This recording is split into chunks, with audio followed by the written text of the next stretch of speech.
ဆရာတို့အခန်းနှစ်ကိုတက်မယ်အခန်းနှစ်ကဘာအပိုင်းတုံးဆိုရင်စေတသိက်ပိုင်း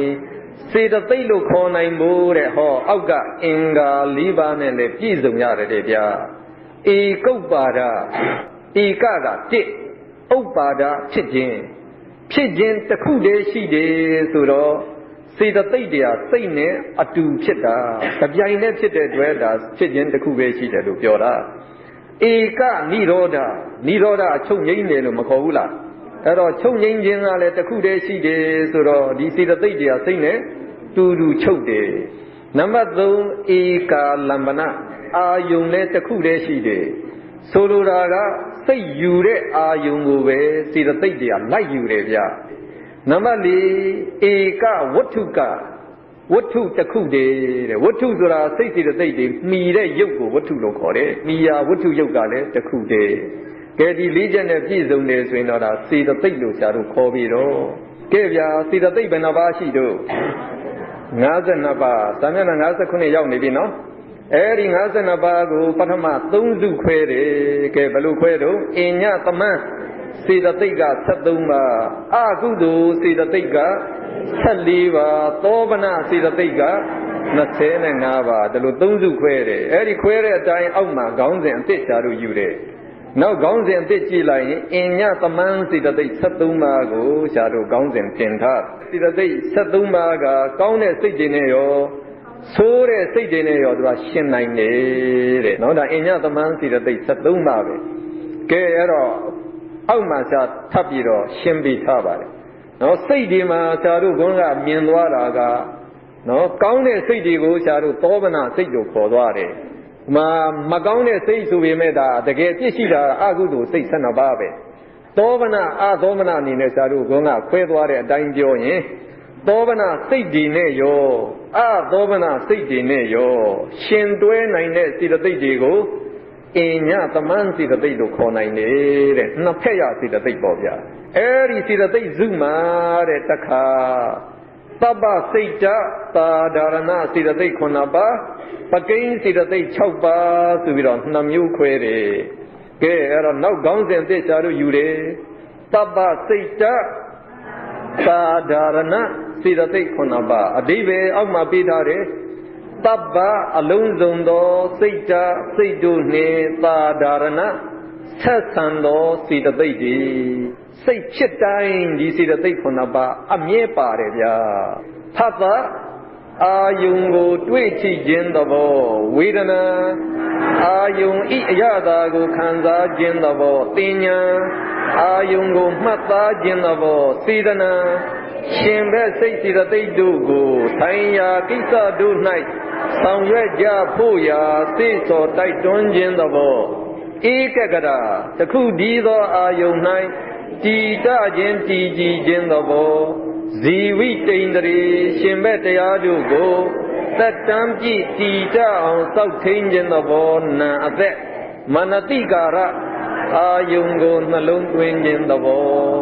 နော်အခုဆရာတို့စေတသိက်တွေကစိတ်တစ်လုံးဖြစ်လိုက်ရင်အခုပြောတဲ့ပပ္ပစိတ်တသာသနာစေတသိက်9ပါးပါတယ်မပါလို့မရ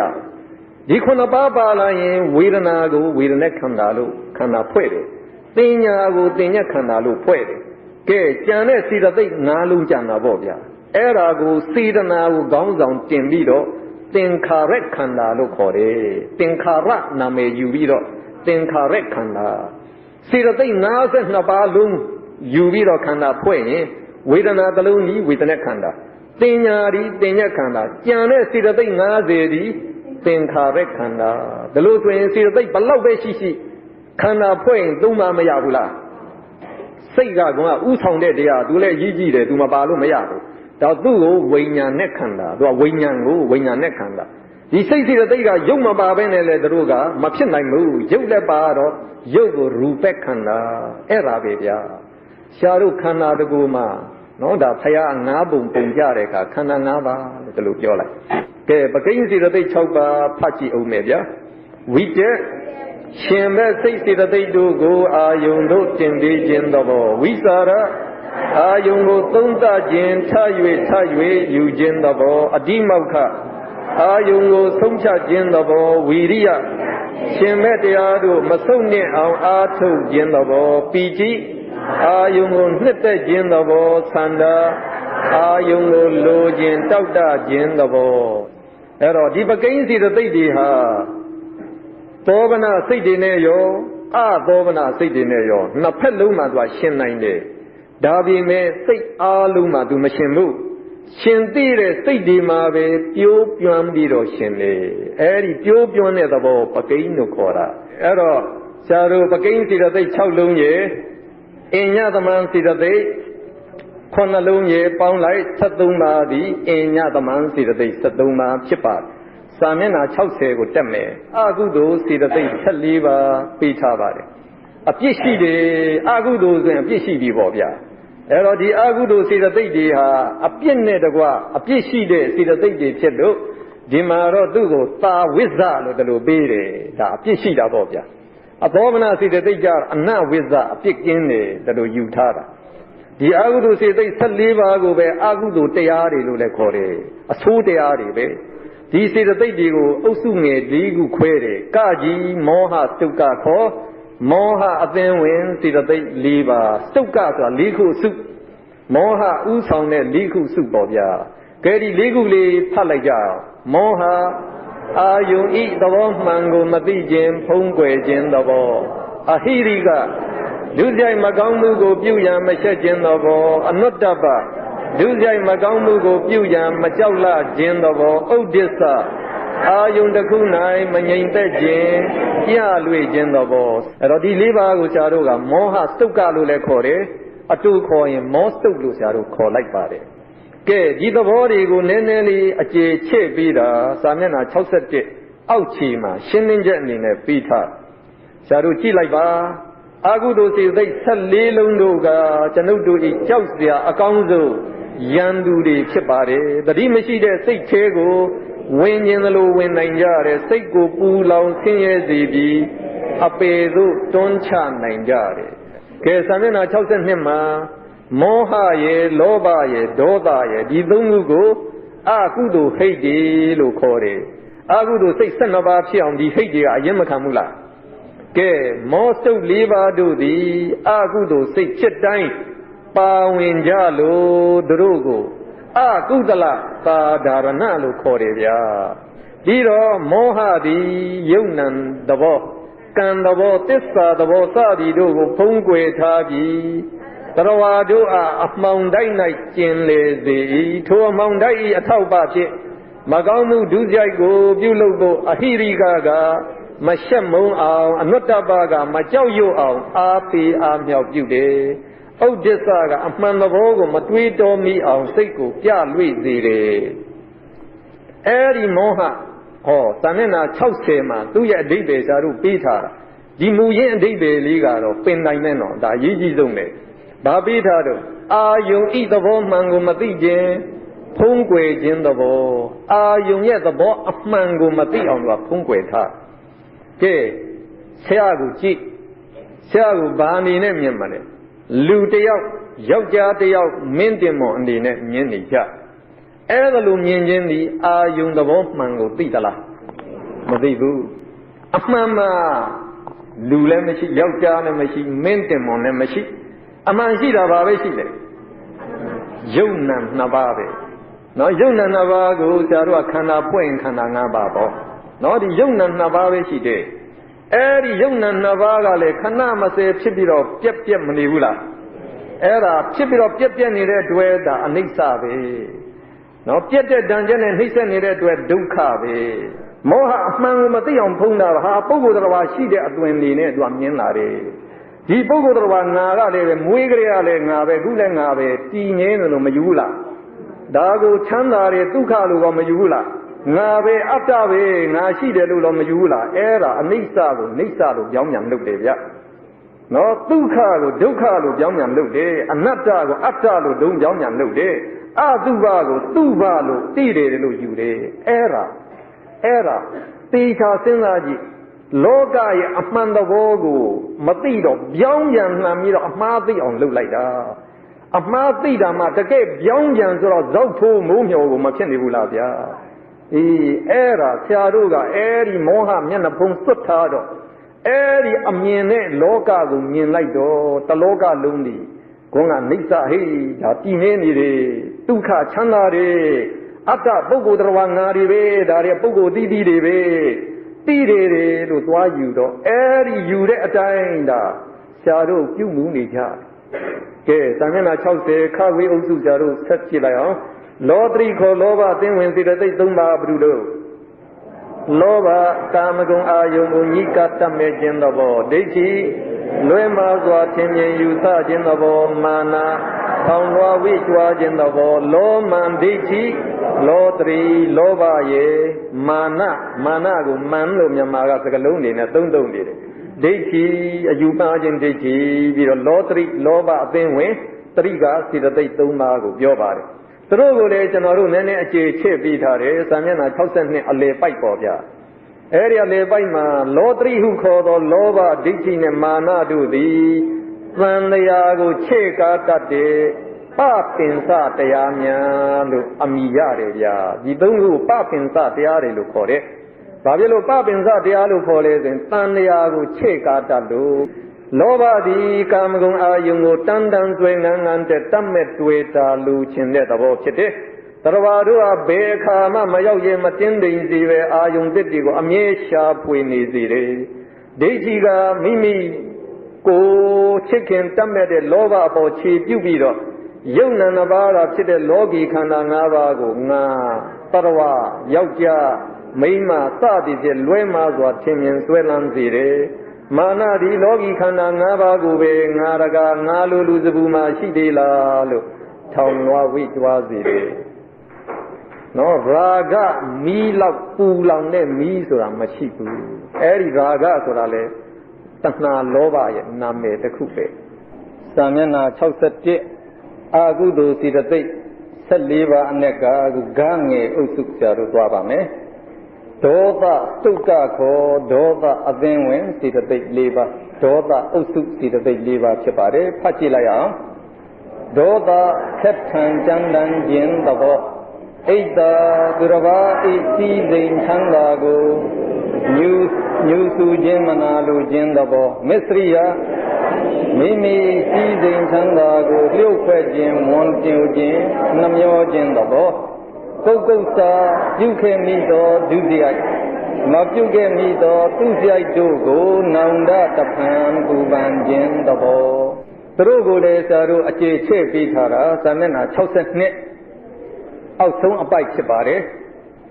ဒေါသနဲ့တူတဲ့အပြစ်ဒီမရှိလို့ဘုရားဟောထားတာနဲ့အညီဒေါသသည်အဖြစ်စီးတတ်ဆုံးသောတရားဖြစ်၏မွေပွေးမွေဟောင်းနှင့်တူ၏တက်ကြွသောဒေါသကသာဖြစ်စီးတတ်တာမဟုတ်ဘူးဆုံးနေတဲ့ဒေါသကြောင့်ဖြစ်တဲ့စိတ်ပြည့်ခြင်းကြောက်လခြင်းဝမ်းနည်းပူဆွေးခြင်းငိုကြွေးခြင်းစိတ်နှလုံးမသာယာခြင်းလွန်ကဲစွာပူဆွေးခြင်းတို့ကလည်းပဲကိုယ်စိတ်နှစ်ပါးကိုပျက်စီးစေကြတယ်။စာမျက်နှာ61တခါပြန်သွားဂါကြီးအုပ်စုအဆုံးသတိခေါ်နောက်ဆုံးအကုသိုလ်စေတသိက်၃ပါးလေးဖတ်လိုက်ပါမယ်။ဌိနစိတ်အမှု၌လေးလံထိုင်းမိုင်းခြင်းစိတ်မခခြင်းသဘောမိဒ္ဒစေတသိက်တို့ရဲ့မှု၌လေးလံထိုင်းမိုင်းခြင်းမခခြင်းသဘောဝိသိကိစ္စ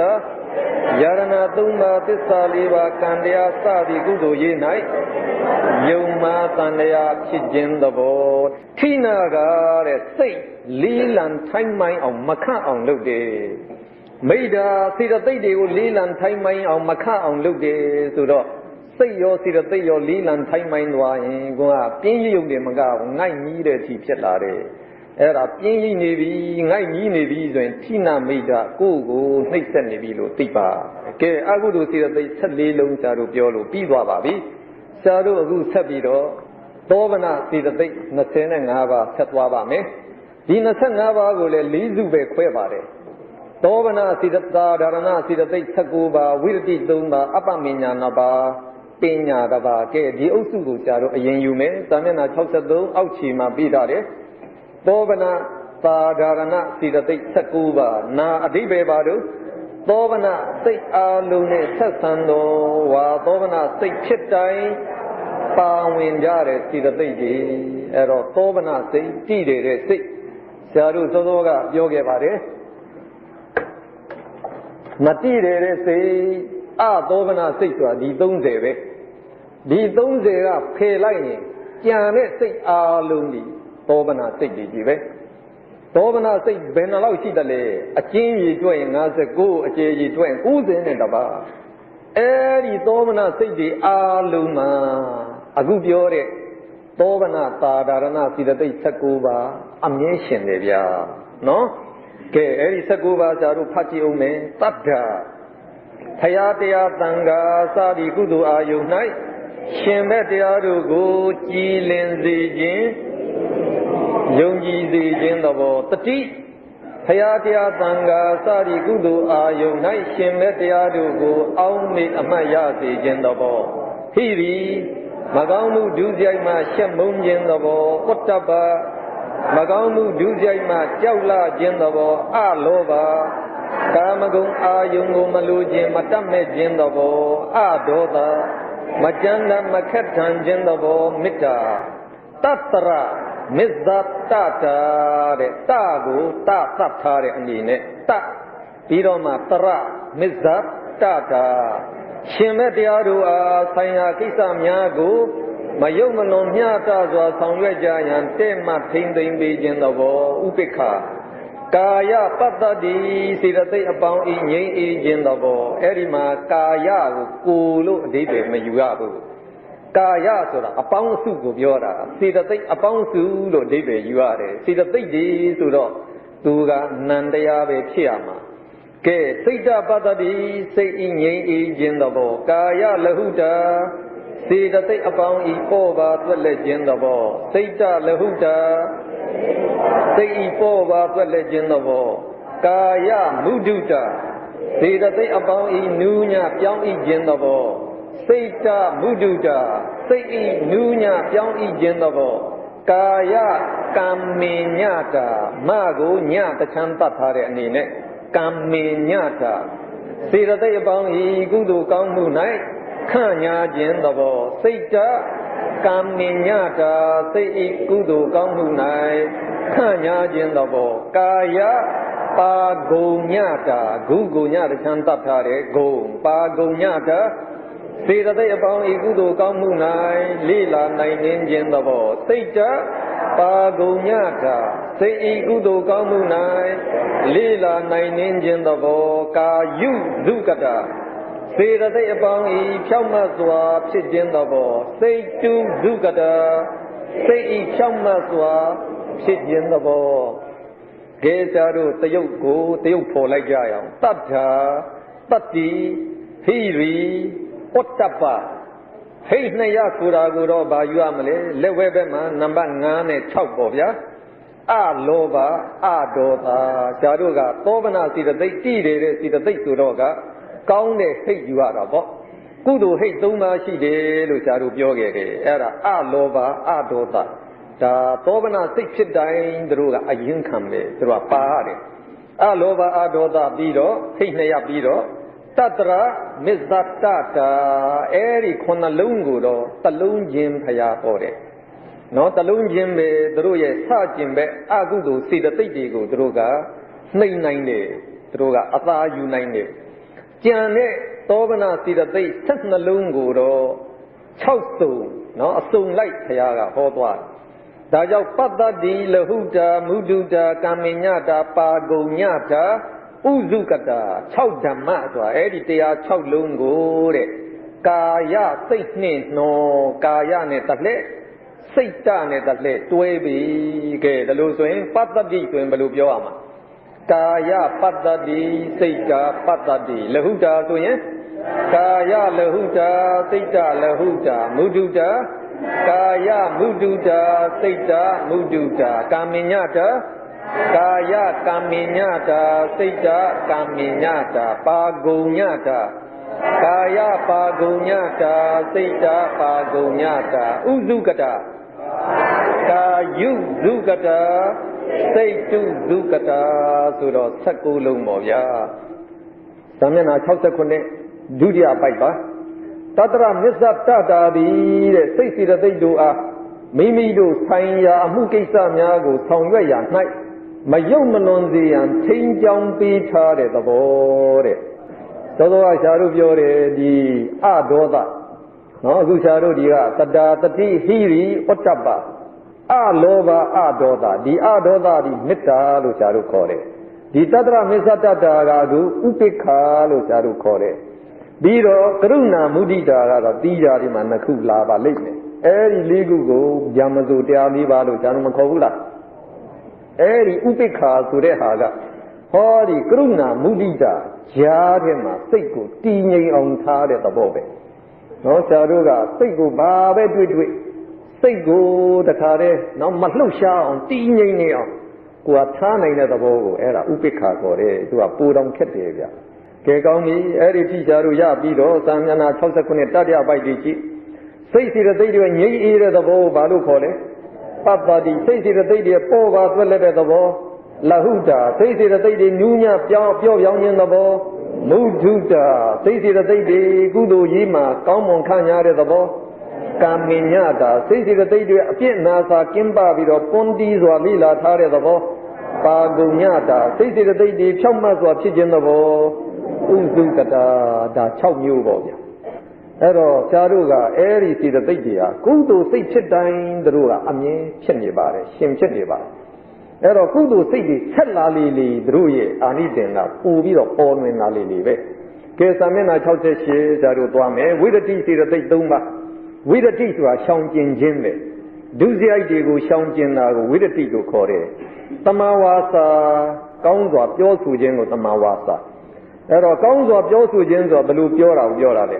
အသက်မွေးဝမ်းကြောင်းနဲ့မဆက်စပ်ပဲဝစီဒုစရိုက်၄ပါးကိုရှောင်ကျင်ခြင်းတော့ဘောအလားတူပဲသမံကမ္မန္တာကောင်းစွာပြုလုပ်ခြင်းပေါ့ဗျာအသက်မွေးဝမ်းကြောင်းနဲ့မဆက်စပ်ပဲကာယဒုစရိုက်၃ပါးကိုရှောင်ကျင်ခြင်းသည်အဲ့ဒါကောင်းစွာပြုလုပ်ခြင်းပဲဖြစ်ပါတယ်သမာဇီဝအသက်မွေးဝမ်းကြောင်းနဲ့ဆက်စပ်ပြီးတော့ဝစီဒုစရိုက်၄ပါးကာယဒုစရိုက်၃ပါးကိုရှောင်ကျင်ခြင်းဖြစ်ပါတယ်အောက်မှာရှင်းလင်းချက်ဒီစေတသိက်၃ပါးကိုသီလမဂ္ဂင်ကြီးလို့ခေါ်ပါတယ်မဂ္ဂင်၈ပါးထဲမှာသူတို့ကပါဝင်ပါတယ်ကဲဝစီဒုစရိုက်၄ပါးဆိုတာဘာကိုပြောတော့မုသာဝါဒမမှန်တဲ့စကားပြောတယ်ပိသုနာဝါစာဂုံချောတဲ့စကားပြောတယ်ဖရုဒဝါစာကျမ်းမ်းတဲ့စကားပြောတယ်သံဖပလာပအကျိုးမရှိသိမ်ချင်းတဲ့စကားပြောတယ်အဲဒီဝစီဒုစရိုက်၄ပါးအ낵ကတဘာဘာကိုကျူးလွန်လို့အခွင့်ကျုံလာတဲ့အခါမကျူးလွန်ပဲရှောင်ကျင်လိုက်ရင်သမာဝါစာဖြစ်တယ်ကဲအဲ့ဒါလို့ဝစီဒုစရိုက်ရှောင်တာသမာဝါစာကဲသမံကမ္မတကာဇဒုစရိုက်၃ပါးရှောင်တာကာဒုစရိုက်၃ပါးပါတော့ပါဏာတိပါဒသူတစ်ပါးသက်တတ်တယ်အာဒိနာဒါနသူတစ်ပါးဥစ္စာကိုးတယ်ကာမိတုမိစ္ဆာစာရသူတစ်ပါးသားများဖြည့်စည်းတယ်အဲ့ဒီဒုစရိုက်၃ပါးနဲ့တဘာဘာကျူးလွန်လို့ကျုံလာတယ်အဲ့ဒါကိုကမကျူးလွန်မဲနဲ့ရှောင်ကျင်တယ်ဆိုရင်တော့သမံကမ္မန္တကဲစာမျက်နှာ69အလေကအပ္ပမညာစေတသိက်2ပါးကဘာတွေတုံးဖတ်ကြည့်အောင်မယ်ကရုဏာဒုက္ခိတသရဝပညာကိုအာယုံပြု၍သနာကျင်နာခြင်းသဘောမုဒိတဒုက္ခိတသရဝပညာကိုအာယုံယူပြီးတော့ဝမ်းမြောက်ခြင်းသဘောကဲအဲဒီတော့နောက်ဆုံးစေတသိက်ကတော့စာမျက်နှာ90ပဉ္ိန္ဒြေစေတသိက်တဲ့ပဉ္ိန္ဒြေပုတ်ခွဲလိုက်တော့ပညာရဲ့ဣန္ဒြိယရဲ့အဲ့တော့ပညာကအာယုံရဲ့အမှန်သဘောကိုထိုးထွင်းသိတဲ့သဘောဖြစ်ပါတယ်ဣန္ဒြိယကအစိုးရတဲ့သဘောပေါင်းလိုက်တော့အာယုံရဲ့အမှန်သဘောကိုထိုးထွင်းသိမှုကိစ္စမှာအစိုးရတဲ့သဘောဤစေတသိက်ကိုပညာစေတသိက်လို့ခေါ်တယ်မောဟရဲ့စခြင်းပဲဖြစ်လို့အမောဟလို့လည်းခေါ်တယ်အဝိဇ္ဇာအမိုက်မှောင်ကိုပယ်ခွာတတ်တဲ့အတွက်ဝိဇ္ဇာလို့လည်းအမည်ရစာမျက်နှာ90အလေကခေါင်းစဉ်သံမယောဂနီးနဲ့သင်္ကဟနီးစေတသိက်တစ်လုံးစီကညီသည့်စိတ်ညာမှရှင်နိုင်တယ်ဖော်ပြတဲ့နီးကိုသံယောဂနီးလို့ခေါ်ပါတယ်အဲဒီသံယောဂနီးကိုဆရာတို့ကဇယားလုတ်ပေးထားပါတယ်လွယ်လွယ်ကူကူနဲ့သိနားလည်သွားမှာဖြစ်ပါတယ်ဒီဇယားမှာစိတ်တွေကိုဒီအပေါ်ဘက်ကသိပေးထားတာတွေ့ရပါမယ်ဒီစိတ်ဇယားဒီစိတ်တွေကစိတ်ဇယားမှာလာခဲ့တဲ့စိတ်အကျဉ်း89နဲ့အကျေ121ပါးတို့ဖြစ်ပါတယ်ဒါတို့ကြည့်လိုက်ရင်လက်ဦးဆုံးဒီမှာကာမစိတ်54ပါးတွေ့ရပါတယ် ကာမစိတ်54ပါးမှာဘာစိတ်တွေပါတော့အာဟုသောစိတ်12ပါးအဟိစိတ်18ပါးကာမသောမနစိတ်24ပါးအာဟုသောစိတ်12ပါးမှာဘာစိတ်တွေတကားပါတယ်လဲလောဘမှုစိတ်10ပါးဒေါသမှုစိတ်2ပါးမောဟမှုစိတ်2ပါးမောမှုစိတ်2ပါးကတစ်ပါးကဝိဇိကိစ္ဆာတမ္မယုတ်စိတ်တစ်ပါးကတော့ဥဒ္ဒစ္စတမ္မယုတ်စိတ်ဖြစ်ပါအဟိစိတ်18ပါးမှာကျွန်တော်တို့မြင်ခဲ့တာမြင်သည့်စိတ်တစ်စုံကိုဘာလို့ခေါ်တော့သက္ခုဝိညာဉ်တွေကြားသည့်စိတ်တစ်စုံကိုသောထဝိညာဉ်တွေဂာနဝိညာဉ်တွေဇိဉ္ဝဝိညာဉ်တွေ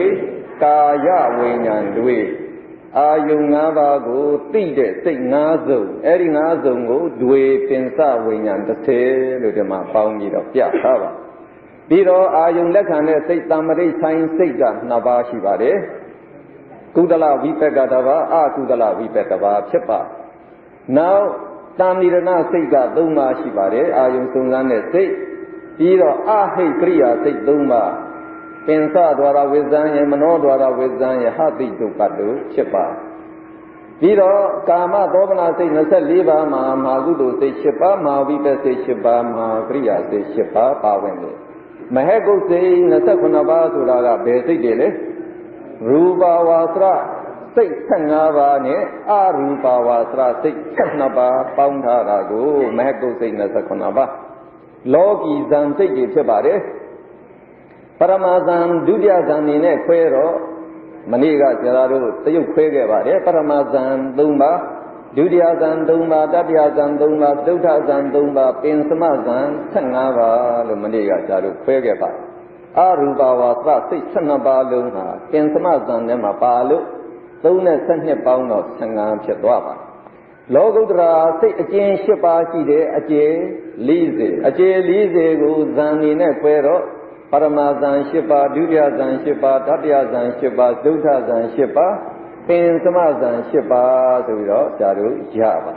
ကဲစိတ်တွေဒီပေါ်ဘက်မှာပြပြီးတော့စေတသိက်တွေကိုလက်ဝဲဘက်ကောလမ်မှာပေးထားပါတယ်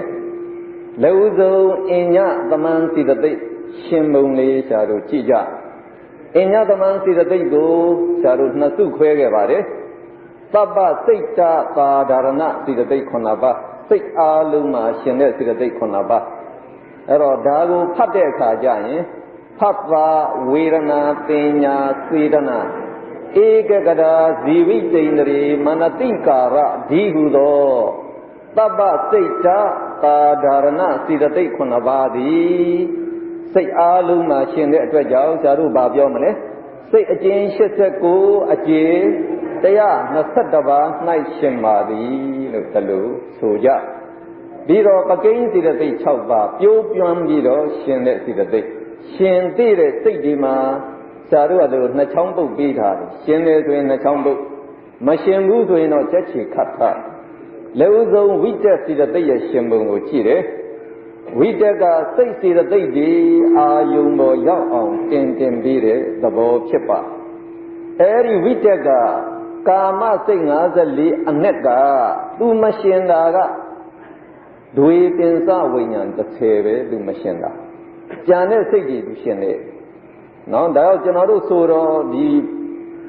နေတဲ့ဟာကိုပေါ်ပြတာလွယ်တော့ဒွေပင်စဝိညာဉ်30ကျင်တော့ကျင်တယ်ဆိုတာကျင်ဖယ်လိုက်တာကိုပြောတာကျင်တော့ကာမစိတ်44ပါးဘယ်လိုလာမှာကို54ထဲက30နှုတ်လိုက်တော့44ပါးပေါ့အဲ့ဒီမှာလေဒွေပင်စဝိညာဉ်30မှာဘာဖြစ်လို့ဝိတက်မရှင်တယ်လဲလို့သိထားရင်ဟိုကောင်းအဲ့တော့ဒွေပင်စဝိညာဉ်30မှာခုနကမြင်သည့်စိတ်ကြားသည့်စိတ်နာသည့်စိတ်စားသည့်စိတ်ထိသည့်စိတ်တွေပါဝင်အဲ့ဒီစိတ်တွေဖြစ်ပုံကိုလည်းဆရာတို့ရှင်းပြခဲ့ပါတယ်ရူပါယုံအတိုက်တတ်နဲ့မျက်စိအကြည်ယုတ်အခန္ဓာထိတတ်ရင်စက္ခုဝိညာဉ်မြင်သည့်စိတ်ဖြစ်လာတယ်လို့ဆရာတို့ပြောအဲ့ဒါလို့ဖြစ်တဲ့အခါမြင်သည့်စိတ်ရဲ့ရူပါယုံရဲ့မျက်စိအကြည်ယုတ်ရဲ့ဒီ3ဦးကိုဖတ်ပနော်ဖတ်ပကထိတွေ့ပြီးတယ်လို့မနေ့ကဆရာတို့ရှင်းခဲ့ဖတ်တာကဒီအာယုံကိုမြင်သည့်စိတ်နဲ့တွေးအောင်လုပ်ပြီးဖြစ်တဲ့အတွက်ကြောင့် ဝိတက်ကစိတ်စီတဲ့သိတ်တွေကိုအာယုံပေါ်ရောက်အောင်တင်ပေးဖို့လိုသေးလား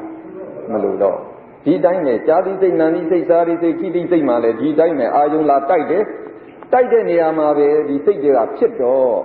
ဖတ်တာကအာယုံနဲ့စိတ်ကိုတွေ့အောင်လုပ်ပြီးသားဖြစ်သွားတာဝိတက်မလိုတော့ဒါကြောင့်အဲဒီစိတ်10ပါးမှာဝိတက်မရှင်ဘူး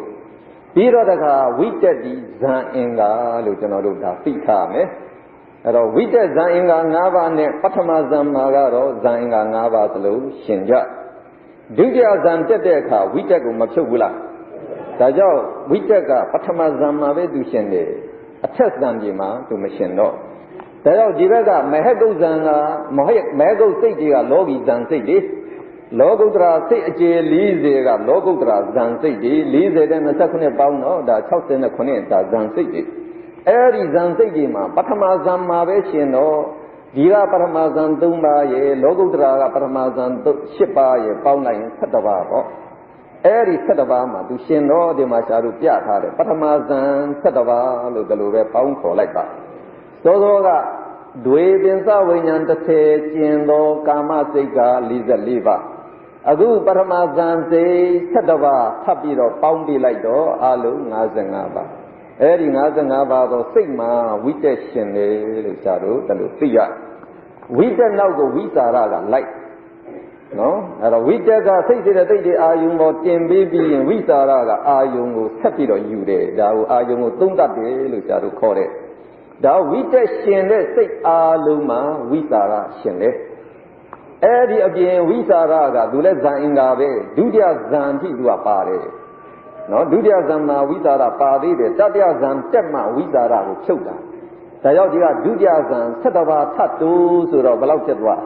66ပါးအဲ့ဒီစိတ်66ပါးမှာဝိစာရရှင်တယ်လို့ကြာလို့ဆိုရအဓိမောက္ခအာယုံကောင်းမကောင်းဆုံးဖြတ်ပေးတဲ့စေတသိက်သူမရှင်တာဒီမှာကြာလို့ပြထားတယ်မောမှုစိတ်2ပါးအမြတ်ကဝီဇိကိစ္စတမ်းပြုတ်စိတ်မှာမရှင်ဘူးဝီဇိကိစ္စကယုံမှားတန်ရဖြစ်နေတယ်ဆိုတော့စိတ်ကနှစ်ဖဒွိဟဖြစ်နေတော့မဆုံးဖြတ်နိုင်ဘူးမဆုံးဖြတ်နိုင်တဲ့အတွက်အဲ့ဒီမှာအဓိမောက္ခမပါပြီးတော့ဒီမြင်သိစိတ်ကြားသိစိတ်နာသိစိတ်အဲ့ဒီအာယုံ၅ပါးသိတဲ့စိတ်တွေမှာလည်းပဲအဓိမောက္ခမရှင်ဘူးဘာဖြစ်လို့မရှင်တယ်လဲတော့အကြောင်းကြတဲ့အခါမှာဒီမြင်သိစိတ်ကြားသိစိတ်တွေဟာအာယုံကိုမြင်ကမျှကြားကမျှသဘောပဲဖြစ်တစ်ချက်ကလေးပဲအာယုံလာတိုက်တဲ့ချက်မှာမြင်သိစိတ်တစ်ချက်ကလေးဖြတ်ကနေတော့ချုပ်သွားပြီမြင်လိုက်တာမှတ်တာပဲဆိုတော့အာယုံကောင်းမကောင်းတဲ့ကြည့်သူကမထုံးချနိုင်သေးဘူးအာယုံမသိနိုင်သေးဘူးဆုံးအဲ့ဒီကောင်းမကောင်းတဲ့ကြည့်မသိနိုင်သေးတဲ့အတွက်အဲ့ဒီမှာလည်းပဲအဓိမောက္ခမပါဒါလို့ဆိုရင်အဓိမောက္ခမရှင်တာဝီဇိဘောမှုဝီဇိကိစ္စသံယုတ်စိတ်တစ်ပါးဒွေပင်စဝိညာဉ်10ပါးဘောင်း17ပါးကျင်တော့ကျန်တဲ့စိတ်အားလုံးမှသူရှင်တယ်ဒါလို့ဆိုရင်စိတ်ဘယ်နှပါးမှရှင်ပါလဲ89မှာ17နှုတ်ရင်88 121မှာ17နှုတ်ရင်130ပေါ့ဒါစိတ်အကျဉ်88ပါးအကျေ130၌ရှင်ပါသည်လို့ဆရာတို့တလို့ဆိုကြဝီရိယကြိုးစားအားထုတ်တဲ့သဘောဇွဲလှုပ်လာလို့အမိရတဲ့စေတသိက်ဖြစ်ပါအဲ့ဒီစေတသိက်ကသူမရှင်တာဒီကနေဒီထိအဲ့တော့ဆရာတို့ဓာကိုအပေါ်ကိုကြည့်ပြီးတော့ဆိုယုံပါပဲဒွေပင်စဝိညာဉ်30သမ္ပတိဆိုင်နှင့်တန်တိရဏ3ပင်စဒွါရဝိဇံ1ပေါင်း16ပါးကျင်တော့16ပါးကျင်လိုက်ရင်ဘယ်နှပါးကြာမလဲစိတ်အကျဉ်83အကျေ105ပါး၌ရှင်ပါသည်လို့ကြားလို့ရပီတိအာယုံကိုနှစ်သက်တဲ့သဘောနှစ်သက်တော့ရှင်လန်းဝမ်းမြောက်တယ်ရှင်လန်းဝမ်းမြောက်တဲ့အတွက်သူကသောမနတသဟဂုတ်စိတ်ကြီးမှာသူကရှင်တယ်သောမနတကဝမ်းမြောက်ရှင်လန်းတဲ့စိတ်ကိုအဲ့တော့လောဘမှုစိတ်7ပါးမှာသောမနတစိတ်4ပါးပါတယ်ဥပိ္ပခာ4ပါးပါတယ်ဒါကြောင့်သူရှင်တဲ့ဟာကိုဇာတို့ပြောရင်ဒီအပေါ်ကိုအရင်ဆိုပြီးတော့လောဘမှုသောမနတစိတ်4ပါးဒါလို့ဆိုမယ်ပြီးတော့တန်တိရဏသောမနတစိတ်1ပါးနော်တဏ္ဍ3ပါးမှာသောမနတ1ပါးပါတယ်ပြီးတော့ဒါကဟတိတုပ္ပစိတ်1ပါးဖရာယဟန္တာကြီးပြုံးရတဲ့စိတ်သူလည်းသောမနတပဲပြီးတော့တခါမဟာကုသိုလ်စိတ်7ပါးမှာသောမနတ4ပါးဥပိ္ပခာ4ပါး မာဝိပက်မာကရိယာမှာလည်းဒီအတိုင်းပဲ၄ပါးစီဆိုတော့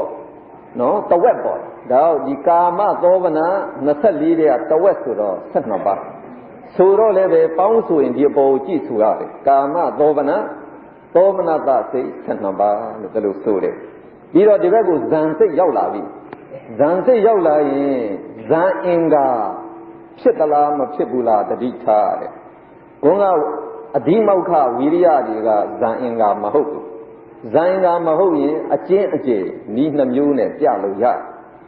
ဇန်အင်္ဂါဖြစ်ခဲ့အကျေဤတစ်မျိုးပဲနော်အကျေဤတစ်မျိုးပဲဒါတို့ကအဲ့ဒီတော့တိတိကလည်းဇန်အင်္ဂါတစ်ပါးပဲဘယ်ဇန်တိတူရှင်လို့ပရမဇန်မှာဇန်အင်္ဂါ၅ပါးလုံးရှင်ဒုတိယဇန်တဲ့ရင်ဝိတက်ဖြုတ်တတိယဇန်တဲ့ရင်ဝိသာရဖြုတ်ဒုဋ္ဌဇန်တဲ့ရင်ပီတိဖြုတ်တယ်ဒါလို့ဆိုရင်ဒုဋ္ဌဇန်မှာပီတိမရှင်ဘူးတတိယဇန်ထိပဲပီတိရှင်တယ်တတိယဇန်ထိဆိုတော့ပဒုတ္တ၃ခုဆိုရင်တော့၉ပါးပေါ့နော်ဒီမဟကုတ်တက်မှာဇန်၉ပါးလောကုတ္တရာမှာကြတော့၈၃24ဆိုတော့24ပါး9နဲ့24ပေါင်းတော့33ပေါ့အဲ့တော့ဒါကိုစောစောကဆိုနည်းအတိုင်းပဲရှားလို့ဆိုတာကောင်းတယ်ပရမဇန်7ပါးဒုတိယဇန်7ပါးတတိယဇန်7ပါးပေါင်း50ပါးသောစိတ်တို့မှာရှင်တယ်လို့ဆက်လို့ပြောလို့ရသန္တလိုခြင်းကမျှသဘောသူမရှင်တာမောမှုစိတ်2ပါးရဲ့အဟိစိတ်18ပါးရဲ့ပေါင်း20ပေါ့ဗျာဒီက18ဆိုတာ20ကျင်တော့စိတ်အကျဉ်69ကျင်တရားတစ်ပါး၌ရှင်ပါသည်လို့ဒါလို့ဆိုလို့ရကဲဆိုကြည့်မယ်နော်အားလုံးရေးရေးတခါတည်းတစ်ပြိုင်တည်းဆိုသွားပါမယ်ရှားထောက်သွားတဲ့ဟာကိုလိုက်ဆိုရုံပါပဲသတ္တဝေဒနာပညာစေတနာဧကဂရဇီဝိတ္တရိမနတိကာရဒီဟုသောသဗ္ဗစိတ်တကာဒါရဏစေတသိက်9ပါးသည်စိတ်အကျဉ်89အကျဉ်120ပါး၌ရှင်ပါသည်ဝိတ္တိ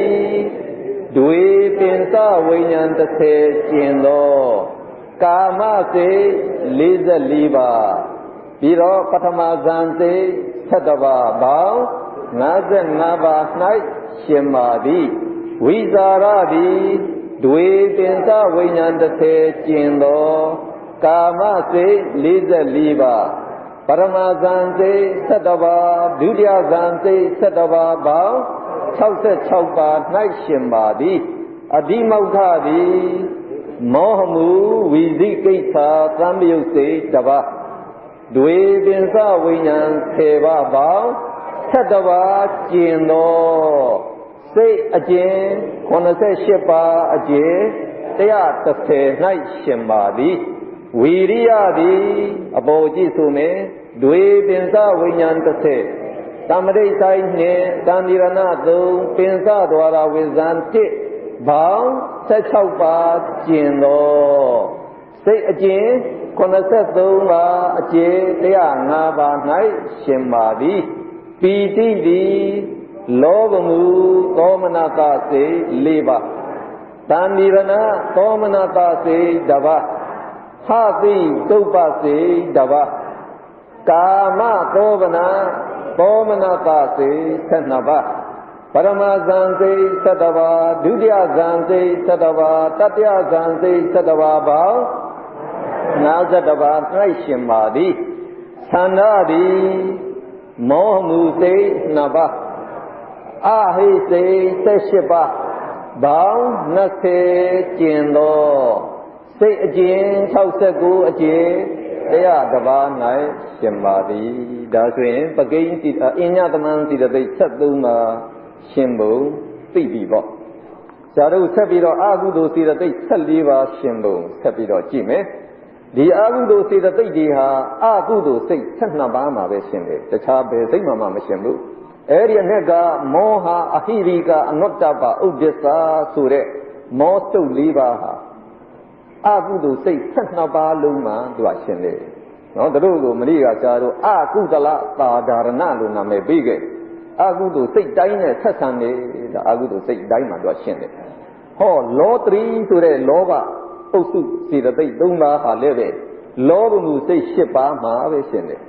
နော်အဲ့ဒီအ ਨੇ ကလောဘကတော့ လောဘမှုစိတ်၈ပါးလုံးမှာသူရှင်ပါတယ်ဒိဋ္ဌိကတော့လောဘမှုဒိဋ္ဌိကတသံပယုတ်ဒိဋ္ဌိကတသံပယုတ်ဆိုတာဒိဋ္ဌိရှင်နေစိတ်ကိုပြောတာအဲ့တော့ဒိဋ္ဌိကတသံပယုတ်စိတ်၄ပါးမှာပဲသူကရှင်တယ်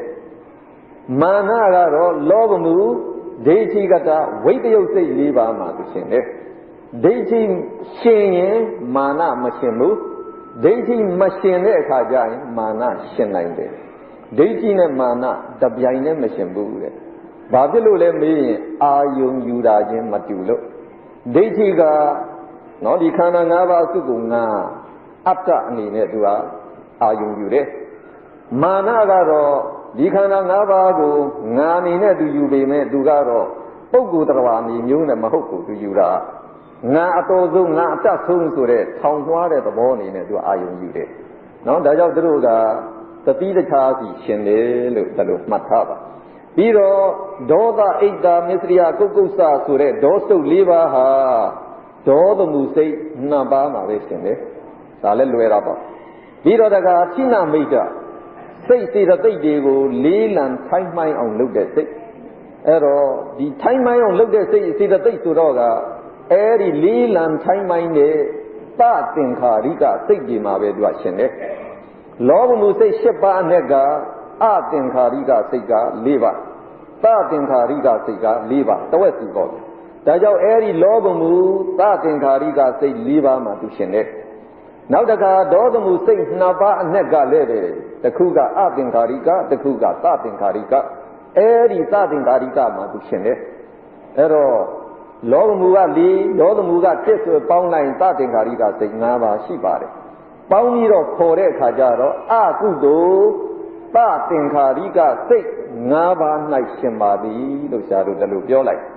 နောက်ဆုံးဝိသိကိစ္စယုံမှားတန်တရားဖြစ်နေတဲ့ဘုရားတရားသံဃာပေါ်မှာယုံမှားတန်တရားဖြစ်နေတဲ့စေတသိက်သူကတော့အဲဒီဝိသိကိစ္စသံပယုတ်စိတ်တစ်ပါးမှာပဲသူကရှင်တယ်တခြားဘာမှမရှင်ဘူးကဲဒါလို့ဆိုရင်ဆိုကြည့်လိုက်အောင်မောဟအဟိရိကအနုတ္တပဥဒ္ဒစ္စဒီဟုသောမောစု၄ပါးသည်အကုသိုလ်စိတ်12ပါး၌ရှင်ပါသည်လောဘသည်လောဘမှုစိတ်၈ပါး၌ရှင်ပါသည်ဒိဋ္ဌိသည်လောဘမှုဒိဋ္ဌိကတသံယုတ်စိတ်၄ပါး၌ရှင်ပါသည်မာနသည်လောဘမှုဒိဋ္ဌိကတဝိတ္တယုတ်စိတ်၄ပါး၌ရှင်ပါသည်ဒေါသအိတ်တာမစ္စရိယကုက္ကုဆဒီဟုသောဒေါတု၄ပါးသည်ဒေါသမှုစိတ်2ပါး၌ရှင်ပါသည်ဌိနမိဒ္ဒသည်အကုသိုလ်သသင်္ခါရိကစိတ်5ပါး၌ရှင်ပါသည်ဝီဇိကိစ္စသည်မောမှုဝီဇိကိစ္စသံပယုတ်စိတ်တစ်ပါး၌ရှင်ပါသည်အခုကျတော့သောဗနာစိတသိက်ရှင်ပုံသွားမယ်ဒီသောဗနာစိတသိက်တွေဟာသောဗနာစိတ်တွေမှာပဲသူကရှင်ပါတယ်အာဟုသောစိတ်12ပါးရဲ့အာဟိစိတ်18ပါးရဲ့ဘောင်30ကိုအသောဗနာစိတ်လို့ဆရာတို့ခေါ်ခဲ့အဲ့တော့အဲ့ဒီ30မှာသူကမရှင်ဘူးနော်မရှင်လို့ဒီမှာကြက်ချီခတ်ထားကြံတဲ့သောဗနာစိတ်ကတော့အကျဉ်းက59အကျဉ်းကြီးတွက်ရင်90ပါးရှိအဲ့ဒီအ내ကအခုဒီသောမနာစိတသိက်တဲ့내ကသောဗနာသာဒရဏစိတသိက်19ပါဒါသောဗနာစိတ်အားလုံးနဲ့ဆက်ဆံတယ်ဆိုတော့ကောသောဗနာစိတ်အားလုံးမှာသူကရှင်တယ်တတ္ထာတတိဟိဝိဩတ္တပအလောဘအဒေါသတတ္တရာမစ္ဆတ္တအဲ့ဒီပတ္တတိတို့ကြတော့ကာယစိတ်ဓာ2ချက်ဆိုပြရကာယပတ္တတိစိတ်ဓာပတ္တတိကာယလဟုတာစိတ်တာလဟုတာကာယမုဒုတာစိတ်တာမုဒုတာကာယကာမိညတာစိတ်တာကာမိညတာကာယပါဂုညတာစိတ်တာပါဂုညတာကာယုဇုကတာစိတ်တုဇုကတာဒီဟုသောသောဗနာသာဒရဏစိတသိက်19ပါးသည်သောဗနာစိတ်အကျဉ်း59အကျဉ်း90ပါး၌ရှင်ပါသည် သမ္မာဝါစာသမ္မာကမ္မန္တသမ္မာအာဇီဝဒီဟုသောဝိရတိစေတသိက်သုံးပါးသည်မဟာကုသိုလ်စိတ်၈ပါး၌ယံခာအသီးသီးရှင်ပြီးလောကုတ္တရာစိတ်များ၌အမြဲတပေါင်းတည်းရှင်ကြသည်ဝိရတိစေတသိက်သုံးပါးကိုသီလမဲ့ခင်သုံးပါးလို့ခေါ်ပါတယ်ဒုစရိုက်တွေကနေရှောင်ကျင်တဲ့အခိုက်ဒီစေတသိက်ကြာရှင်တယ်သမ္မာဝါစာကဝစီဒုစရိုက်၄ပါးရှောင်တဲ့အခိုက်တွာရှင်တယ်သမ္မာကမ္မန္တကကာယဒုစရိုက်၃ပါးရှောင်တဲ့အခိုက်တွာရှင်တယ်မတူဘူးနော်သူတို့ကဝစီဒုစရိုက်ကိုအာယုံယူတယ်သူကကာယဒုစရိုက်တွေအာယုံယူတယ်သမ္မာအာဇီဝကြတော့အသက်မွေးဝမ်းကြောင်းနဲ့ပတ်သက်လာပြီးတော့အဲဒီဒုစရိုက်တွေရှောင်ရင်သူကရှင်တယ်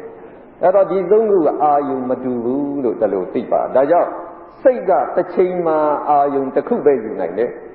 အဲ့တော့တစ်ခုပဲအာယုံတစ်ခုပဲယူနိုင်တယ်ဆိုတော့ဒီသုံးခုနဲ့ကလည်းပဲတစ်ချိန်မှာတစ်ခုစီပဲရှင်နိုင်တယ်အဲ့ဒီအတွက်ကြောင့်အသီးသီးရှင်တယ်လို့ဆရာတို့ပြောယံခါဆိုတာကခုနကဒုစရိုက်ရှောင်တဲ့အခိုက်ပဲသူကရှင်တဲ့အတွက်မရှောင်တဲ့အခိုက်သူမရှင်ဘူးဒါကြောင့်ယံခါအသီးသီးရှင်တဲ့အဲ့တော့ဒုစရိုက်တွေရှောင်တဲ့မှုဒီသီလစောင့်ထိန်းတဲ့မှုဆိုတော့ကုသိုလ်ကောင်းမှုမဖြစ်ဘူးလားနော်အဲ့တော့ကုသိုလ်ကောင်းမှုဖြစ်တဲ့အတွက်ကြောင့်ဒီဝိရတိစေတသိက်၃ပါးဒီမဟာကုသိုလ်စိတ်၈ပါးမှာသူတို့ကရှင်ခြင်းဖြစ်ပါတယ်ရှောင်တဲ့အခိုက်မဟာကုသိုလ်စိတ်ဖြစ်တာကိုဒါကြောင့်မဟာကုသိုလ်စိတ်၈ပါးမှာယံခါအသီးသီးရှင်တယ်တဲ့လောကုတ္တရာစိတ်တွေနော်ဆရာတို့အကျဉ်းရည်တွက်ရင်၈ပါးအကျဉ်းရည်တွက်40ပေါ့အကျဉ်း၈ပါးနဲ့ဒီက၈ပါးပေါင်းရင်တော့16ပေါ့အကျဉ်း40နဲ့ပေါင်းရင်တော့48ပေါ့လောကုတ္တရာစိတ်တွေမှာဘာဖြစ်လို့အမြဲတပေါင်းဒီရှင်ရတယ်လေအဲဒီသီလမဲ့ခင်၃ပါးဟာမဲ့ခင်၈ပါးထဲမှာအကျုံးမဝင်ဘူးလားပါတယ်အဲဒီလောကုတ္တရာစိတ်တွေအားလုံးဟာမဲ့ခင်၈ပါးစလုံးနဲ့ပြည့်စုံတဲ့စိတ်တွေလို့တလို့ဘုရားဟောထားပါတယ်အဲ့တော့မဲ့ခင်၈ပါးစလုံးတခါတည်းပြည့်စုံနေတယ်ဆိုတော့သီလမဲ့ခင်၃ပါးလည်းပဲတပေါင်းနဲ့ပါတယ်လို့တလို့သိပါနောက်တခါကရုဏာမုဒိတာဆိုတဲ့အပ္ပမညာနှစ်ပါးအပ္ပမညာဆိုတာအကပ္ပမရှိတဲ့သဘောကိုပြောတာဆရာတို့ကမေတ္တာပွားဖို့တဲ့အခါမှာလူတယောက်တည်းကိုအာရုံယူပြီးတော့လေချမ်းသာပါစေဘေးရန်ကင်းပါစေလို့မေတ္တာပို့နိုင်တယ်တကဘာလုံးမှာရှိတဲ့လူတွေအာရုံယူပြီးတော့မေတ္တာမပို့နိုင်ဘူးလားအဲ့ဒါလို့အရေးအတွက်အကပ္ပမရှိတာကိုအပ္ပမညာလို့ခေါ်တယ်မေတ္တာပို့တယ်လို့ပဲကရုဏာဘာဝနာပွားလို့ရမုဒိတာဘာဝနာပွားလို့ရနော်ကရုဏာဘာဝနာပွားတဲ့အခါမှာသတ္တဝါတွေအားလုံးဆင်းရဲကင်းကြပါစေဆင်းရဲမှလွတ်မြောက်ကြပါစေပေါ့ဒါလိုအာယုံယူတယ်မုဒိတာပွားခြင်းမိမိတို့ရထားတဲ့စည်းစိမ်ချမ်းသာနဲ့နော်ပြည့်စုံနေကြပါစေဆိုတာယထာလတ္တသမ္ပတိချောမိမိတို့ရသောစည်းစိမ်ဥစ္စာနဲ့ဒါမကင်းကွာပါစေနဲ့လို့ဒါလိုကနှလုံးသွင်းတာမုဒိတာဒါဝမ်းမြောက်နေတဲ့သဘောပေါ့အဲ့တော့တို့ကအပ္ပမညာအဲ့ဒါလို့ကရုဏာသို့မဟုတ်မုဒိတာပွားဖို့လေရင်ကုသိုလ်ကောင်းမှုမဖြစ်ဘူးလားဒါလည်းဘာဝနာလုပ်ဆိုတာကုသိုလ်လုပ်ပဲဒါကြောင့်မဟာကုသိုလ်စိတ်၈ပါးမှာ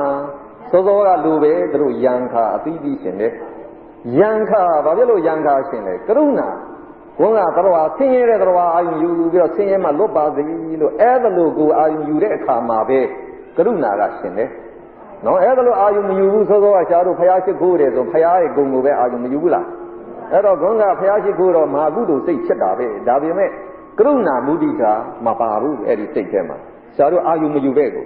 ဘုန်းကကရုဏာပွားတဲ့ခိုက်မှအဲ့ဒီကရုဏာကမဟာကုသိုလ်စိတ်မှသူရှင်တယ်မုဒိတာပွားတဲ့ခိုက်မှအဲ့ဒီမုဒိတာတော့ရှင်တယ်ဒါယံခါအသိသိရှင်တယ်လို့ပြောတာအလားတူပဲမဟာကရိယာစိတ်၈ပါးမှလည်းယံခါအသိသိရှင်နိုင်တယ်တဲ့မဟာကရိယာစိတ်၈ပါးဆိုတာယဟန္တာပုဂ္ဂိုလ်တွေမှာဖြစ်တဲ့စိတ်အဲ့တော့ယဟန္တာတွေကလည်းပဲဆင်းရဲတဲ့တော်အာယူပြီးတော့ကရုဏာပွားတယ်ချမ်းသာတဲ့အာယူပြီးတော့မုဒိတာပွားတယ်ဒါတော့ယဟန္တာမှာလည်းဖြစ်တဲ့စိတ်တွေမှာလည်းသူတို့ကရှင်နိုင်လို့ဒီမှာသာတို့ထည့်ထားနောက်တခါဒါဇန်စိတ်တွေအဲ့တော့ဒီဇန်စိတ်ကြည့်လိုက်ရင်ဒါပထမဇန်ဒုတိယဇန်တတိယဇန်ဒုတိယဇန်အထိအဲ့ဒီဇန်၄ပါးမှာလည်းပဲယံခါအသီးသီးရှင်တယ်လို့တလို့ဟောပြထားအဲ့ဒါလည်းပဲဆရာတို့နော်သဘောပေါက်ထားဖို့လိုပါတယ်ဆရာတို့မေတ္တာဘာဝနာပွားရင် ရူပဝါစရပထမဇန်ဒုတိယဇန်တတိယဇန်သုထဇန်ဇန်၄ပါးထိရနိုင်တယ်ဗျအလားတူပဲကရုဏာမုဒိတာပွားရင်လည်းပဲဇန်၄ပါးထိရနိုင်တယ်အဲ့ဒီ၄ပါးထိရနိုင်တယ်ရနိုင်လို့အဲ့ဒီဇန်၄ပါးမှာယံခါအသီးသီးရှင်တယ်လို့ဒီလိုပြောတာနော်အဲ့တော့ဇာတို့ကအဲ့ဒီလိုကရုဏာပွားပြီးတော့ကိုကဇံဝင်စားမှအဲ့ဒီဇံမှာကရုဏာသူကရှင်တယ်မုဒိတာပွားနေအဲ့ဒီဇံစိတ်မှာမုဒိတာရှင်တယ်ဇာတို့ကကတိုင်းရှုပြီးတော့ဇံတက်သွားတယ်တနေ့ကရှင်းပြသွားအဲ့လိုကတိုင်းနမိတ်အာယုံယူနေတဲ့အခါဒီစိတ်ကြီးကတိုင်းနမိတ်တဲ့သူအာယုံယူနိုင်တယ်ကြံတဲ့ချမ်းသာတဲ့တော်ဆင်းရဲတော်သူအာယုံမယူနိုင်ဘူးအဲ့လိုခါမျိုးဆိုရင်ကရုဏာမုဒိတာရှင်မလားမရှင်ဘူးဒါကြောင့်အဲ့ဒီဇံစိတ်ဒီမှာလည်းပဲယံခါအသီးသီးပဲရှင်တယ်နော်အဲ့ဒီဇံစိတ်ဒီလို့ဒီမှာလွယ်အောင်ပြောတဲ့အခါကျရင်မရှင်တာနည်းတော့မရှင်တာကိုဆရာတို့ပြောလိုက်တယ်ပင်စမဇံကျင်တော်မဟဂုတ်စိ12ပါးလို့တလို့ပြောလိုက်နော်ဒါဇံ၄ပါးလို့ပြောပေမဲ့ပထမဇံက3ဒုတိယဇံ3တတိယဇံ3သုဒ္ဓဇံ3ဆို3လေးဒီ12ကို12ပါးကဲမာကုသိုလ်စိတ်8ပါးမာကရိယာစိတ်8ပါးပင်စမဇံကျင်တော်မဟဂုတ်စိတ်12ပါးဘောင်း28ပါး၌ယံခါအသီးသီးရှင်ကြသည်နောက်ဆုံးပဉ္စရိဆိုတဲ့ပညာစေတသိက်ကနော်ဉာဏ်ရှင်တဲ့စိတ်ပေါ့ဗျာဉာဏ်ရှင်တဲ့စိတ်ကိုဉာဏသမယုတ်စိတ်လို့ကြားလို့ခေါ်ရပါတယ်မာကုသိုလ်စိတ်8ပါးမှာဉာဏသမယုတ်က4ပါးဉာဏဝိပယုတ်က4ပါးမာဝိပမဟာကရိယာမှာလည်းဒီလိုပဲအဲ့တော့တဝက်စီပေါ့အဲ့တော့ကာမသောမန24ပါး29ပါးလောကုတ္တရာစိတ်အကျဉ်း8ပါးယူရင်ပေါင်းလိုက်49ပါးလောကုတ္တရာ40ယူရင်တော့နော်အကျေကြီးနဲ့ရည်တွက်ရင်89ပါးကြအဲ့တော့ဇံစိတ်ကြီးမဲကုတ်စိတ်အားလုံးဒီဇံစိတ်ဒီဇံစိတ်ကဒီကာမစိတ်တွေထက်တောင်အဖြစ်မြင့်တယ်လို့ပြောတဲ့အတိုင်းသောသောကဒီကာမစိတ်မှာတောင်မှဉာဏ်ရှင်နိုင်ဒီဇံစိတ်တွေမှာလည်းပဲဇံဉာဏ်ရှင်တယ်လို့ဒါဆရာတို့သိပါတော့ပညာရှင်တယ်လောကုတ္တရာစိတ်ကြတော့ပို့ပြီးတော့သူကမမြင့်ဘူးလားပို့ပြီးတော့ဖြစ်မြင့်တယ်ပြီးတော့သမာဓိဋ္ဌိမဲ့ခင်ဆိုတဲ့ဟာကပညာကိုပြောတာပဲဒါလောကုတ္တရာစိတ်အားလုံးဟာလည်းပဲပညာရှင်တဲ့စိတ်ကြီးပဲကဲတစ်ခေါက်လောက်ဖတ်ကြည့်လိုက်မယ်ဒါတော့အကျေမဖတ်တော့ဘူးသောဗနာသာဒရဏစိတသိက်19ပါးသည်သောဗနာစိတ်အကျဉ်း59ပါးအကျေ90ပါး၌ရှင်ပါသည်သမာဝါစာသမံကမ္မန္တသမာအာဇီဝတိဟုသောဝိရတိစိတသိက်3ပါးသည်မဟာကုသိုလ်စိတ်8ပါး၌ယံခါအသီးသီးရှင်ပြီးလောကုတ္တရာစိတ်များ၌အမြဲတပေါင်းတည်းရှင်ကြသည်ကရုဏာမုဒိတာဒီဟုသောအပ္ပမညာစိတသိက်2ပါးသည်မဟာကုသိုလ်စိတ်8ပါးမဟာကရိယာစိတ်8ပါးပင်စမဇံကျင်သောမဟဂုတ်စိတ်12ပါးဘောင်း28ပါး၌ယံခါအသီးသီးရှင်ကြသည်ပဉ္စရိဒီဟုသောပညာစေတသိက်သည်ကာမသောဗနာညာနာသမယုတ်စေ12ပါးမဟဂုတ်စေ29ပါးလောကုတ္တရာစိတ်အကျဉ်း8ပါးဘောင်း49ပါး၌ရှင်ပါသည်ရပြီဗျာအဲ့ဒီစာတို့အခုဆိုသွားတဲ့ဟာအလုံးကိုသင်္นานကိုင်စာအုပ်ထဲမှာပေါ်ပြပေးထားပါတယ်စာမျက်နှာ80 81 82အထိနော်ဆရာတို့ပေါ်ပြထားပါတယ်အဲဒီစာမျက်နှာ82အောက်နာကအောက်အလယ်နာကခေါင်းစဉ်ကစီတသိက်ပိုင်းသင်္ကဟနီးဖြစ်ပါစိတ်တစ်မျိုးစီ၌ရှင်ထိုက်သမျှစီတသိက်အားလုံးကိုစုပေါင်းပြီးတော့ရည်တွက်ပြတဲ့နီးကိုသင်္ကဟနီးလို့ခေါ်ပါတယ်အဲ့ဒါကိုလည်းအခုဆရာတို့ဒီမှာဇေယျပြီးထားပါတယ်သင်္ကဟဇေယျမှာစိတ်တွေကိုဆရာတို့ဒီကလက်ဝဲဘက်မှာထားလိုက်တယ်စေတသိက်တွေကိုခေါင်းဘက်မှာထားလိုက်တယ်ခုနကဇေယျကိုပြောင်းပြန်လှန်လိုက်တဲ့သဘောပါပဲအဲ့တော့စေတသိက်တွေအပေါ်ရောက်သွားပြီအညသမန်စေတသိက်73ပါးရဲ့အာကုသိုလ်စေတသိက်14ပါးရဲ့သောမနာစေတသိက်25ပါးရဲ့ဟိုမှာခွဲတဲ့အတိုင်းနဲ့ဒီမှာလာပြီးတော့ ခွဲပြီးထားပါတယ်ဟောစိတ်ဒီလက်ဝဲဘက်မှာထားအကုသိုလ်စိတ်12ပါးကိုအရင်ဆရာတို့ယူကြမယ်အကုသိုလ်စိတ်12ပါးနဲ့ကလည်းပဲလောဘမှုစိတ်10ပါးကိုအရင်ယူတယ်အဲဒီလောဘမှုစိတ်10ပါးနဲ့ကအသင်္ခါရိကစိတ်4ပါးကိုတခါအရင်တင်ထားပြန်တယ်အဲ့တော့လောဘမှုအသင်္ခါရိကပထမစိတ်လို့တလူခေါ်မှာကိုအဲ့ဒီပထမစိတ်နာမည်ကလေးခေါ်ပြဖို့လိုတယ်ဗျာအဲ့တော့ဆရာတို့ကိုမိမိစာအုပ်ရဲ့ဟိုးနောက်ကစိတ်စရာကလေးလှမ်းပြီးတော့တစ်ချက်ခေါ်ကြည့်စမ်းပါစိတ်စရာကလေးကြည့်ပြီးတော့နော်အဲ့ဒီစိတ်စရာမှာလောဘမှုစိတ်10ပါးနဲ့ကပထမတစ်စုံဘယ်လိုခေါ်တော့သောမနတသဟကိုဒိဋ္ဌိကတ္တသံမယုအသင်္ခါရိကစိတ်จิตသသင်္ခါရိကစိတ်จิตအဲ့ဒါလေးလိုချင်တယ်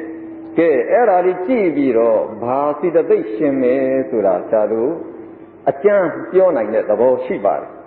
သောမနတသဟကိုဝမ်းမြောက်ရွှင်လန်းခြင်းနှင့်တကွဖြစ်သောဝမ်းမြောက်ရွှင်လန်းတယ်ဆိုရင်တော့အဲ့ဒါပီတိပါတယ်လို့ဆရာတို့ယူတယ်ပီတိပါတယ်ဆိုရင်နဲ့အညသမန်စီရသိက်73ပါးလုံးရှင်တယ်လို့ယူလိုက်တော့တဲ့ဒါကြောင့်ဒီစိတ်မှာအညသမန်စီရသိက်73ပါးစလုံးရှင်တယ်လို့ဆရာတို့ပြလိုက်ပြီးတော့မောစုပ်၄ပါးဆိုတဲ့ဟာက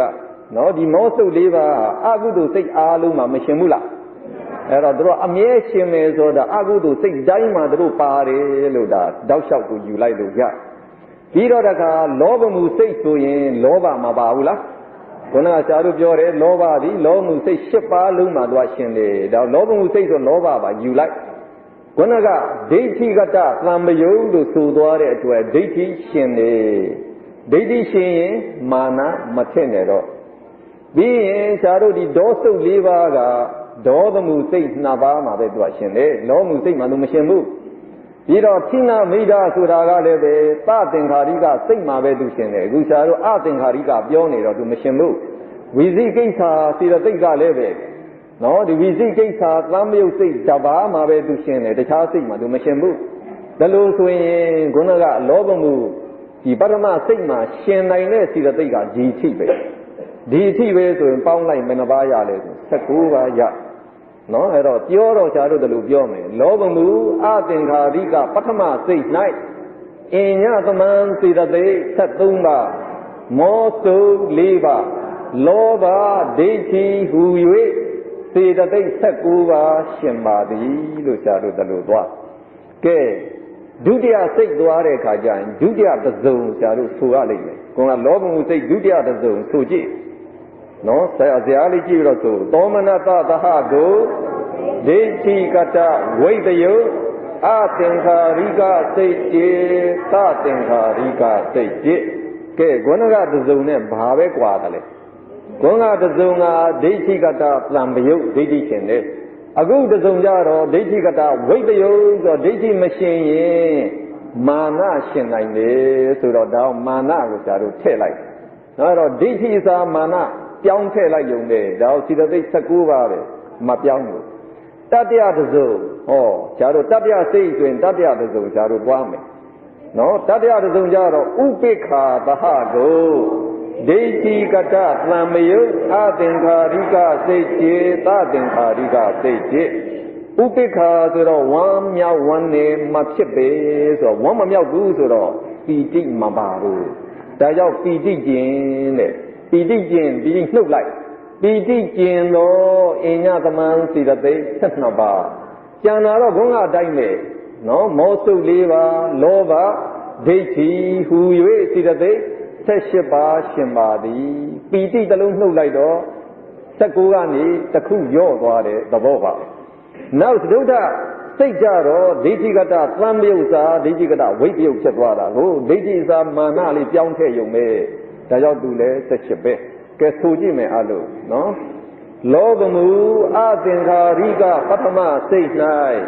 အညသမန်စေတသိက်73ပါးမောစုပ်4ပါးလောဘဒိဋ္ဌိဟူ၍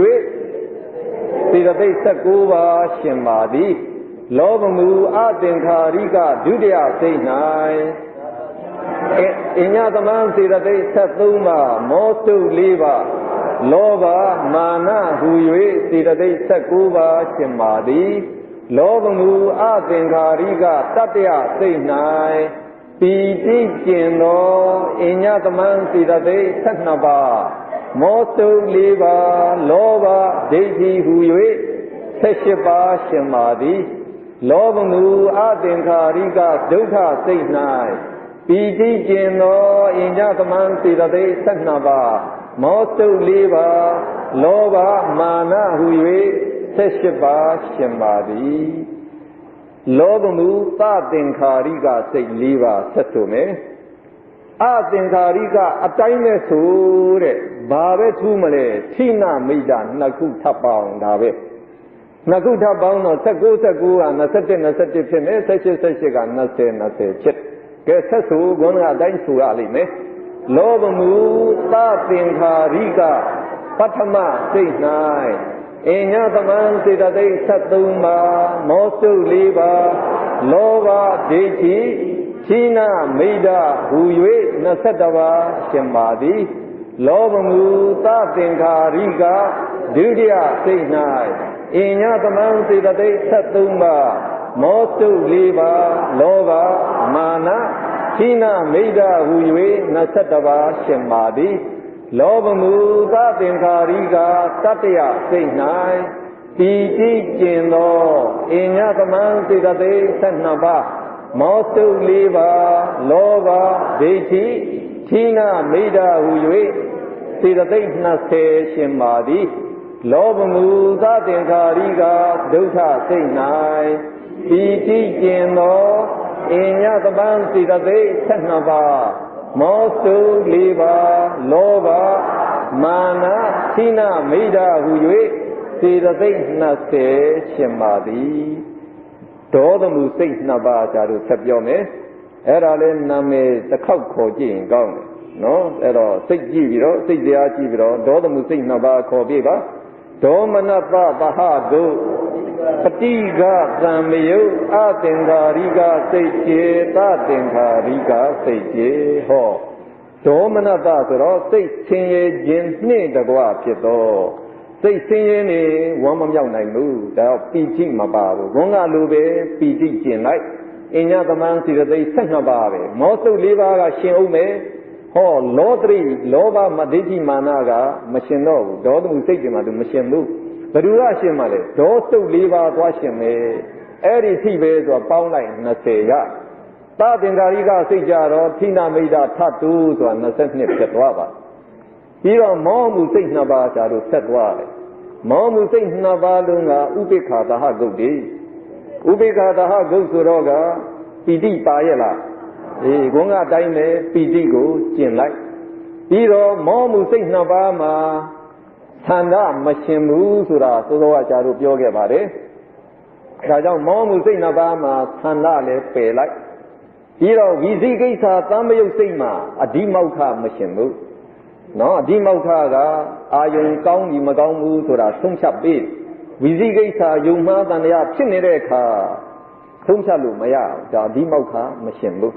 အဲ့တော့မရှင်တာဒီမှာ3ခုရှိနေတယ်ဆိုတော့အဓိမောက္ခပီတိသန္တာကျင်သောအညတမန်စေတသိက်10ပါးမောစုပ်4ပါးဝိသိကိစ္စ1ပါးပေါင်း15ပါးရှင်ပါသည်မောမူဥဒ္ဒစ္စသံမယုတ်စိတ်၌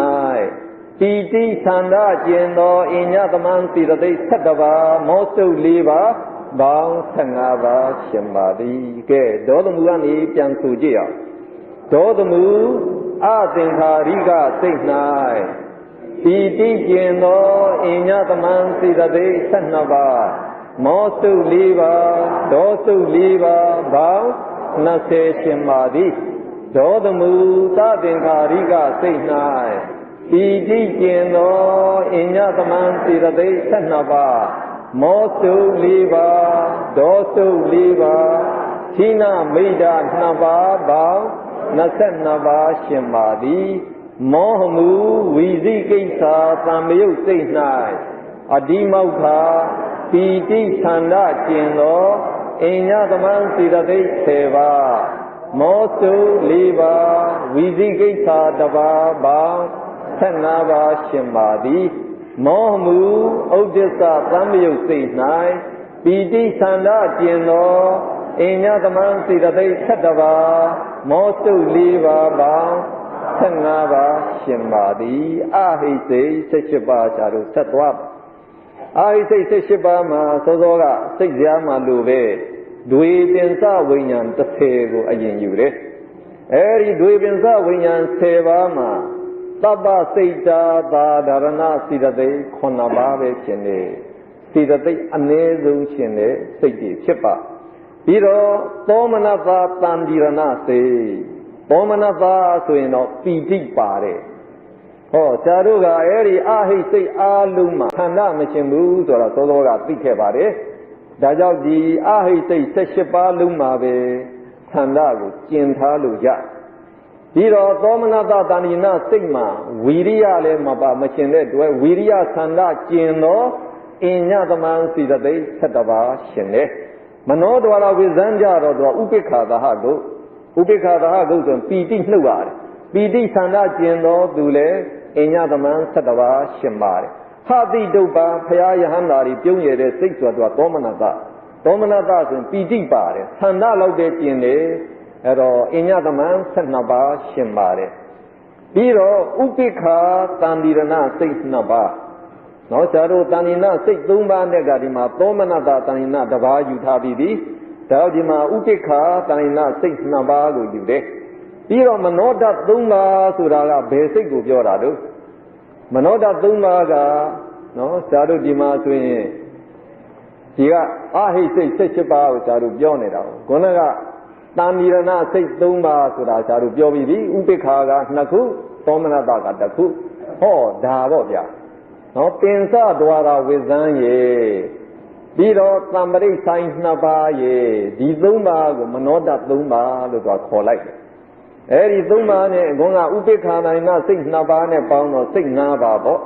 ဒီစိတ်5ပါးမှာကဝီရိယပီတိသန္တာမရှင်ဘူးကြံတဲ့အညသမန်10ပါးပဲ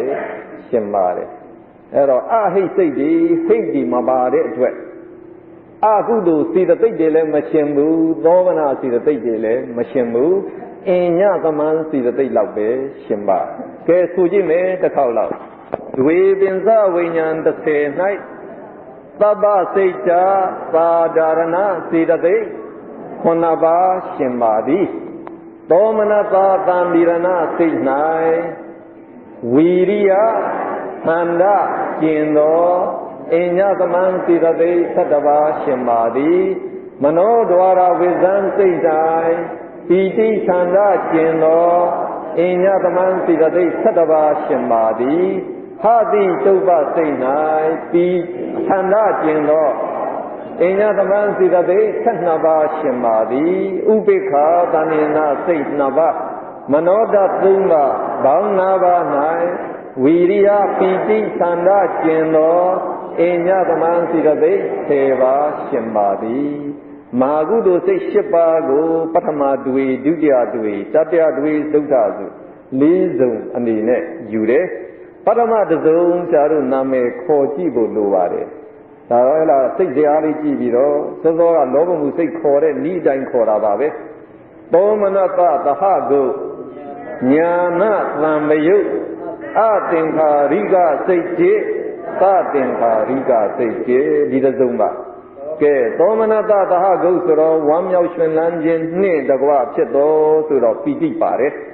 ပီတိပါတော့အညသမန်73ပါးစလုံးယူတယ်စောစောကလောဘမှုမှာအတိုင်းပါပဲတူတူပဲဒီမှာအညသမန်ရှင်ပုံနဲ့ဒီမှာရှင်ပုံတူတူပဲ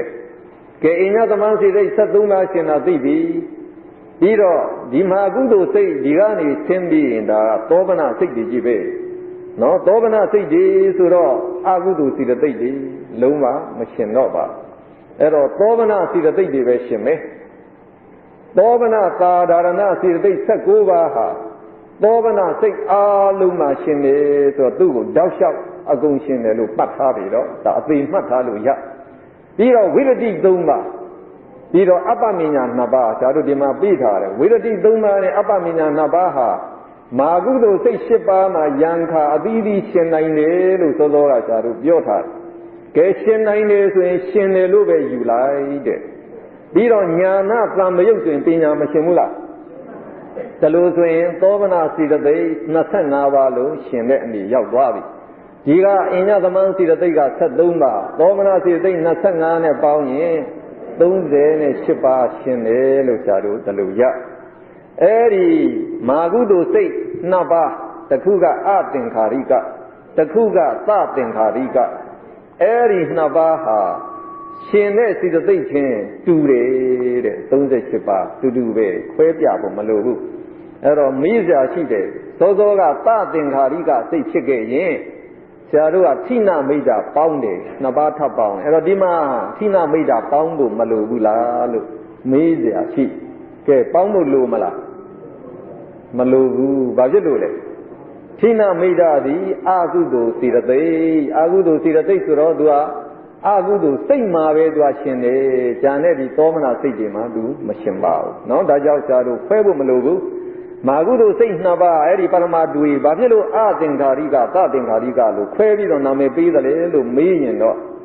စေတနာထက်တာနဲ့မထက်တာကိုနှိုင်းရှင်ပြလို့เนาะပြဖို့ဆိုပြီးတော့ခွဲခြင်းဖြစ်ပါစေတနာထက်ရင်အသင်္ခါရိကစိတ်စေတနာမထက်ရင်သသင်္ခါရိကစိတ်ဒါလေးပဲကြွာချကဲနောက်ဒုတိယဒွေမာကုသိုလ်ဒုတိယဒွေနာမည်လေးခေါ်ပြီးအောင်သောမနတသဟတုညာနာဝိတ္တယအသင်္ကာရိကစိတ်ကျေသသင်္ကာရိကစိတ်ကျေညာနာဝိတ္တယဖြစ်သွားတာထူးကြတယ်ဒါဒီကပညာနှုတ်ပြီးတော့ပညာကျင်တော်သောမနာစေတသိက်24ပါးဒီကအင်ညသမန်73နဲ့ပေါင်း39တခုရော့သွားတာပေါ့ဗျာနောက်တတိယဒွေဆက်ဆိုပြီးအောင်ဥပိ္ပခာသဟတုညာနာသံမယုတ်အသင်္ခါရိကစိတ်ကျေသသင်္ခါရိကစိတ်ကျေဥပိ္ပခာသဟကုဆိုသောသောကလိုပဲဝမ်းမြောက်ဝမ်းနည်းမဖြစ်ဘူးဆိုတော့ပီတိနှုတ်လိုက်အညသမန်12ပါးရှင်ပဲညာနာသံမယုတ်ဆိုရင်ဒီကသောမနာ25ပါးစလုံးပြန်ရှင်းတဲ့အတွက်ပေါင်းလိုက်39ပဲပြန်ရနော်ဒီကပီတိတစ်လုံးရော့သွားလို့ဒီ38တဲ့သူကလေ39ပဲကျန်ဒုဋ္ဌဒွေကြတော့သူလည်းဥပိ္ပခာသဟကုပဲပြီးတော့ညာနာဝိတ္တယအဲ့တော့ပညာပါထနှုတ်လိုက်တော့36ကျန်ပါတယ်ကဲဆိုကြည့်မယ်မဟာကုသိုလ်ပထမဒွေ၌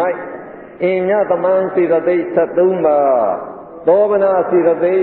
25ပါးပေါင်း38ပါးရှင်ပါသည်မဟာကုသိုလ်ဒုတိယဒွေ၌အင်ညသမန်စေတသိက်73ပါးပညာကျင်သောသောမနာစေတသိက်24ပါးပေါင်း39ပါးရှင်ပါသည်မာကုသိုလ်တတ္တယဒွေ၌ပီတိကျင်သောအညသမန်စေတသိက်12ပါးသောမနာစေတသိက်25ပါးပေါင်း39ပါးရှင်ပါသည်မာကုသိုလ်ဒုဋ္ဌဒွေ၌ပီတိကျင်သောအညသမန်စေတသိက်12ပါးပညာကျင်သောသောမနာစေတသိက်24ပါးပေါင်း36ပါးရှင်ပါသည်မဟာဝိပဿိတ်7ပါးဆက်ပြီးတော့ပြောမယ်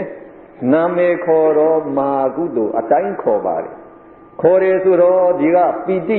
မကျင်ဘူးကျင်တယ်ဆိုတော့ဒီမှာအတိုင်းပဲပေါ့တူတူပဲဒီ၄ပါးရှင်ဘုံဒီ၄ပါးရှင်ဘုံတူတူပဲ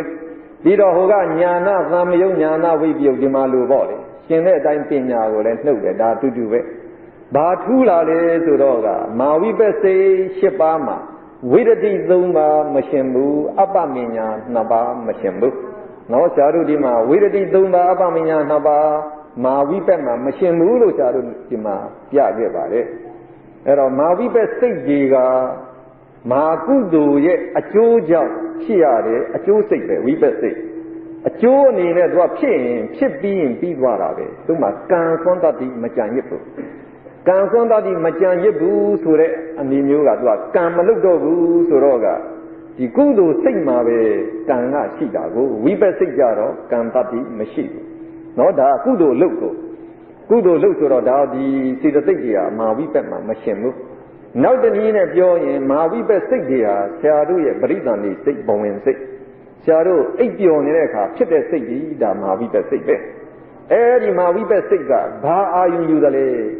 ဆရာတို့မသိဘူးအဲ့တော့စိတ်ချင်းနေမှန်းဆရာတို့သိရလားမ မသိဘူးအဲ့ဒီမှာဝိပဿစိတ်ကဆရာတို့ပကိန်းပိုင်းရောက်ရင်တွေ့ရလိမ့်မယ်တို့ကဘာအာယုံယူတော့ဆိုတော့ကအတိတ်ဘဝကအာယုံယူတယ်ဗျာဆရာတို့ကပရိသန္တိစိတ်ဘဝင်စိတ်နော်ဒါဆရာတို့အိပ်ပျော်နှုံဖြစ်နေတဲ့စိတ်ကိုဘဝင်စိတ်လို့ခေါ်တဲ့အဲ့ဒီစိတ်တွေကအတိတ်တုန်းကဆရာတို့မသေးခင်ကလေးမှာထင်တဲ့နမိတ်ကိုအာယုံယူတယ်ဗျာအတိတ်အာယုံကယူထားတော့ကအခုပြစ္ဆုတ်ပံမှာအာယုံအသက်ကိုသူကမယူနိုင်ဘူးဒါကြောင့်ဒီလိုကုသိုလ်လုပ်ဖို့အာယုံသူမယူနိုင်ဘူးမယူနိုင်တဲ့အတွက်အဲဒီဝိရတိနဲ့အပ္ပမညာကျင်ပြီးကျင်လိုက်တော့ဘယ်နှပါးရသွားမလဲဝိရတိအပ္ပမညာကျင်တော့ဆိုရင်၅ပါးနှုတ်လိုက်တော့20ပေါ့သောမနာစီရသိ20ဒီကအညသမန်73နဲ့ပေါင်းရင်33ရှင်တယ်အဲ့တော့ကျန်တာကတော့ဘုန်းကနော်ညာနာဝိပယုတ်ဖြစ်တော့ပညာနှုတ်နောက်တစ်ခုကဥပိ္ပခာသဟကုဖြစ်တော့ပီတိနှုတ်နောက်ပီတိရောပညာရောနှုတ်ဆိုတော့31ဒီမှာအတိုင်းပဲ38 39 39 36ဒီအတိုင်းပဲ33 32 32 31ဒီပုံစံပါပဲဘာထူးလဲဆိုရင်ဝိရတိအပ္ပမညာကျင့်ပြီကဲဆိုဘုန်းကအတိုင်းဆိုရမှာပဲမဟာဝိပပရမတွေ၌အညသမံစေတသိက်73ပါဝိရတိအပ္ပမညာကျင့်တော်သောဗနာစေတသိက်20ပါ33ပါရှင်ပါသည်မဟာဝိပဒုတိယတွေ၌အညသမံစေတသိက်73ပါဝိရတိအပ္ပမညာပညာကျင့်တော်သောဗနာစေတသိက်19ပါပေါင်း32ပါရှင်ပါသည်မာဝိပေတတ္တယတွေ၌ပီတိကျင်သောအညသမံစေတသိက်12ပါဝိရတိအပ္ပမညာကျင်သောသောဗနာစေတသိက်20ပါ32ပါရှင်ပါသည်မာဝိပေဒုဋ္ဌတွေ၌ပီတိကျင်သောအညသမံစေတသိက်12ပါဝိရတိအပ္ပမညာပညာကျင်သောသောဗနာစေတသိက်19ပါပေါင်း32ပါရှင်ပါသည်မာကရိယာစိတ်10ပါယဟန္တာရီမှာဖြစ်တဲ့စိတ်ယဟန္တာရီကုသိုလ်လုပ်ရင်ကုသိုလ်စိတ်မဖြစ်ဘူးမာကရိယာစိတ်ဖြစ်တယ်နာမေခေါ်တော့မာကုသိုလ်စိတ်အတိုင်းခေါ်တယ်ဆိုတော့အညသမန်ရှင်ဘုံဟာမာကုသိုလ်စိတ်10ပါးရှင်ဘုံနဲ့တူတူပဲဟောဒီကသောမနာစီတသိက်ဒီထဲမှာဝိရတိကိုရှားလို့ကျင်တယ်နော်အပ္ပမညာကိုတော့ထည့်တယ်အပ္ပမညာထည့်တယ်ဝိရတိကျင်တယ်ဒီမှာပြထားတဲ့အတိုင်းပဲဝိရတိကသူကကုသိုလ်ကောင်းမှုလုပ်တဲ့စိတ်တွေကုသိုလ်စိတ်မှာပဲသူကရှင်တော့မာကုသိုလ်မှာပဲရှင်တယ်မာကိယာမှာမရှင်ဘူးဒါကြောင့်ဒီမာကိယာမှာဝိရတိကိုကျင်လိုက်ကရုဏာမုဒိတာကြတော့ယဟန္တာတွေကလည်းပဲကရုဏာပွားတယ်မုဒိတာပွားတော့ယဟန္တာမှာလည်းဖြစ်နိုင်တဲ့အတွက်အဲဒီအပ္ပမညာကိုတော့မကျင်ဘူးနော်ဝိရတိလောက်ပဲကျင်တယ်ဆိုတော့ဘယ်နှခုရော့သွားမလဲဝိရတိကျင်တော်သောမနာစီတသိက်22ပါးဒီကအညသမန်73ပါးနဲ့ပေါင်းရင်အများဆုံးရှင်တာ35နောက်ရော့ကုန်ကတော့စောစောကအတိုင်းပဲ34 34 33ဆိုတာလဲဂုံးကအတိုင်းဆိုတာပါပဲကဲဆိုကြမယ်မာကရိယာပရမတွေ၌အညသမံစေတသိက်73ပါးဝိရတိကျင်တော်သောဗနာစေတသိက်22ပါးပေါင်း35ပါးရှင်ပါသည်မာကရိယာဒုတိယတွေ၌အညသမံစေတသိက်73ပါးဝိရတိပညာကျင်တော်သောဗနာစေတသိက်21ပါးပေါင်း34ပါးရှင်ပါသည်မာကရိယာတတ္တယတွေ၌ပီတိကျင်တော်အညသမံစေတသိက်12ပါးဝိရတိကျင်တော်သောဗနာစေတသိက်22ပါးပေါင်း34ပါးရှင်ပါသည်မာကရိယာဒုဋ္ဌတွေ၌ပီတိကျင်တော်အညသမံစေတသိက်12ပါးဝိရတိပညာကျင်တော်သောဗနာစေတသိက်21ပါးပေါင်း33ပါးရှင်ပါသည်မဟကုတ်စေ29ပါးဒါကိုစောစောကအတိုင်းပဲပရမဇန်3ဒုတိယဇန်3တတိယဇန်3သုဒ္ဓဇန်3ပင်စမဇန်15လို့ဒီမှာရှားတို့ပြထားတဲ့အတိုင်းပဲအဲ့ဒီအတိုင်းပဲဒီမှာလာပြန်ပြီးတော့ရေးထားပါတယ်အဲ့တော့ဇန်စိတ်ဒီဆိုတော့ကဇန်အင်္ဂါအလိုက်အညသမန်စီတသိက်တွေနှုတ်ပေးရမှာဖြစ်ပရမဇန်မှာဇန်အင်္ဂါအာလုံးရှင်တဲ့အတိုင်းအညသမန်အာလုံးရှင်ပါတယ်ဒုတိယဇန်ဆိုရင်ဝိတက်နှုတ်တတိယဇန်ဝိတက်ဝိစာရနှုတ်ဒုဋ္ဌဇန်ဝိတက်ဝိစာရပီတိနှုတ်ပင်စမဇန်ဝိတက်ဝိစာရပီတိပဲနှုတ်တယ်အဲ့တော့ပင်စမဇန်ကြတော့ဆရာတို့ဒုက္ခကိုပယ်ပြီးတော့ဥပိ္ပခာထည့်တဲ့အတွက်စေတသိက်မပြောင်းဘူး ဒုက္ခရောဥပိ္ပခာရောကဝေဒနာစေတသိက်ဖြစ်ပါဒီဝေဒနာစေတသိက်ကစိတ်အားလုံးမှာသူအမြဲရှင်းနေတဲ့အတွက်သူ့ကိုနှုတ်လို့မရ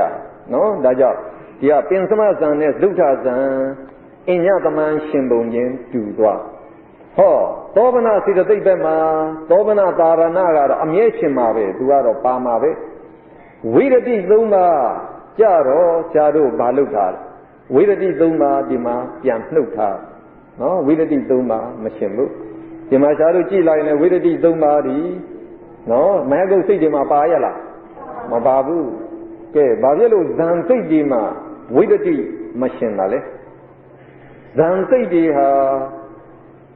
ကမ္မထံနမိတ်ကိုအာယုံယူတယ်ဗျာဇာတို့ကပထဝီကတိုင်းရှုရင်ပထဝီကတိုင်းနမိတ်ကိုသူအာယုံမယူလားအဲလိုကတိုင်းနမိတ်ပဲသူအာယုံယူနေရင်ဟောဇာတို့ဒီဝိရတိမှာသမာဝါစာဆိုတာကဝစီဒုစိုက်ကိုအာယုံယူရတယ်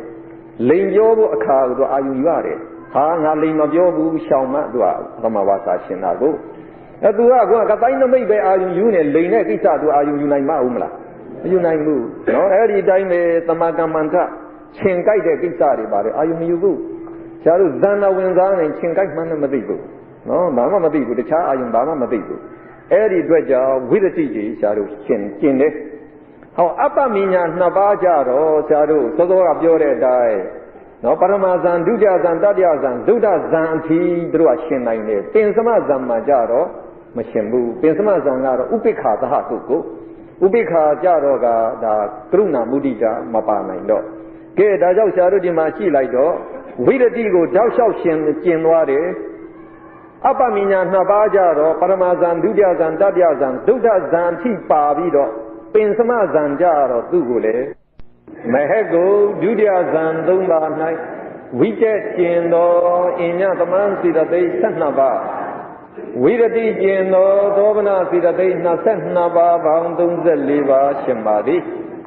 မဟက်ကိုတတိယဇံ၃ပါး၌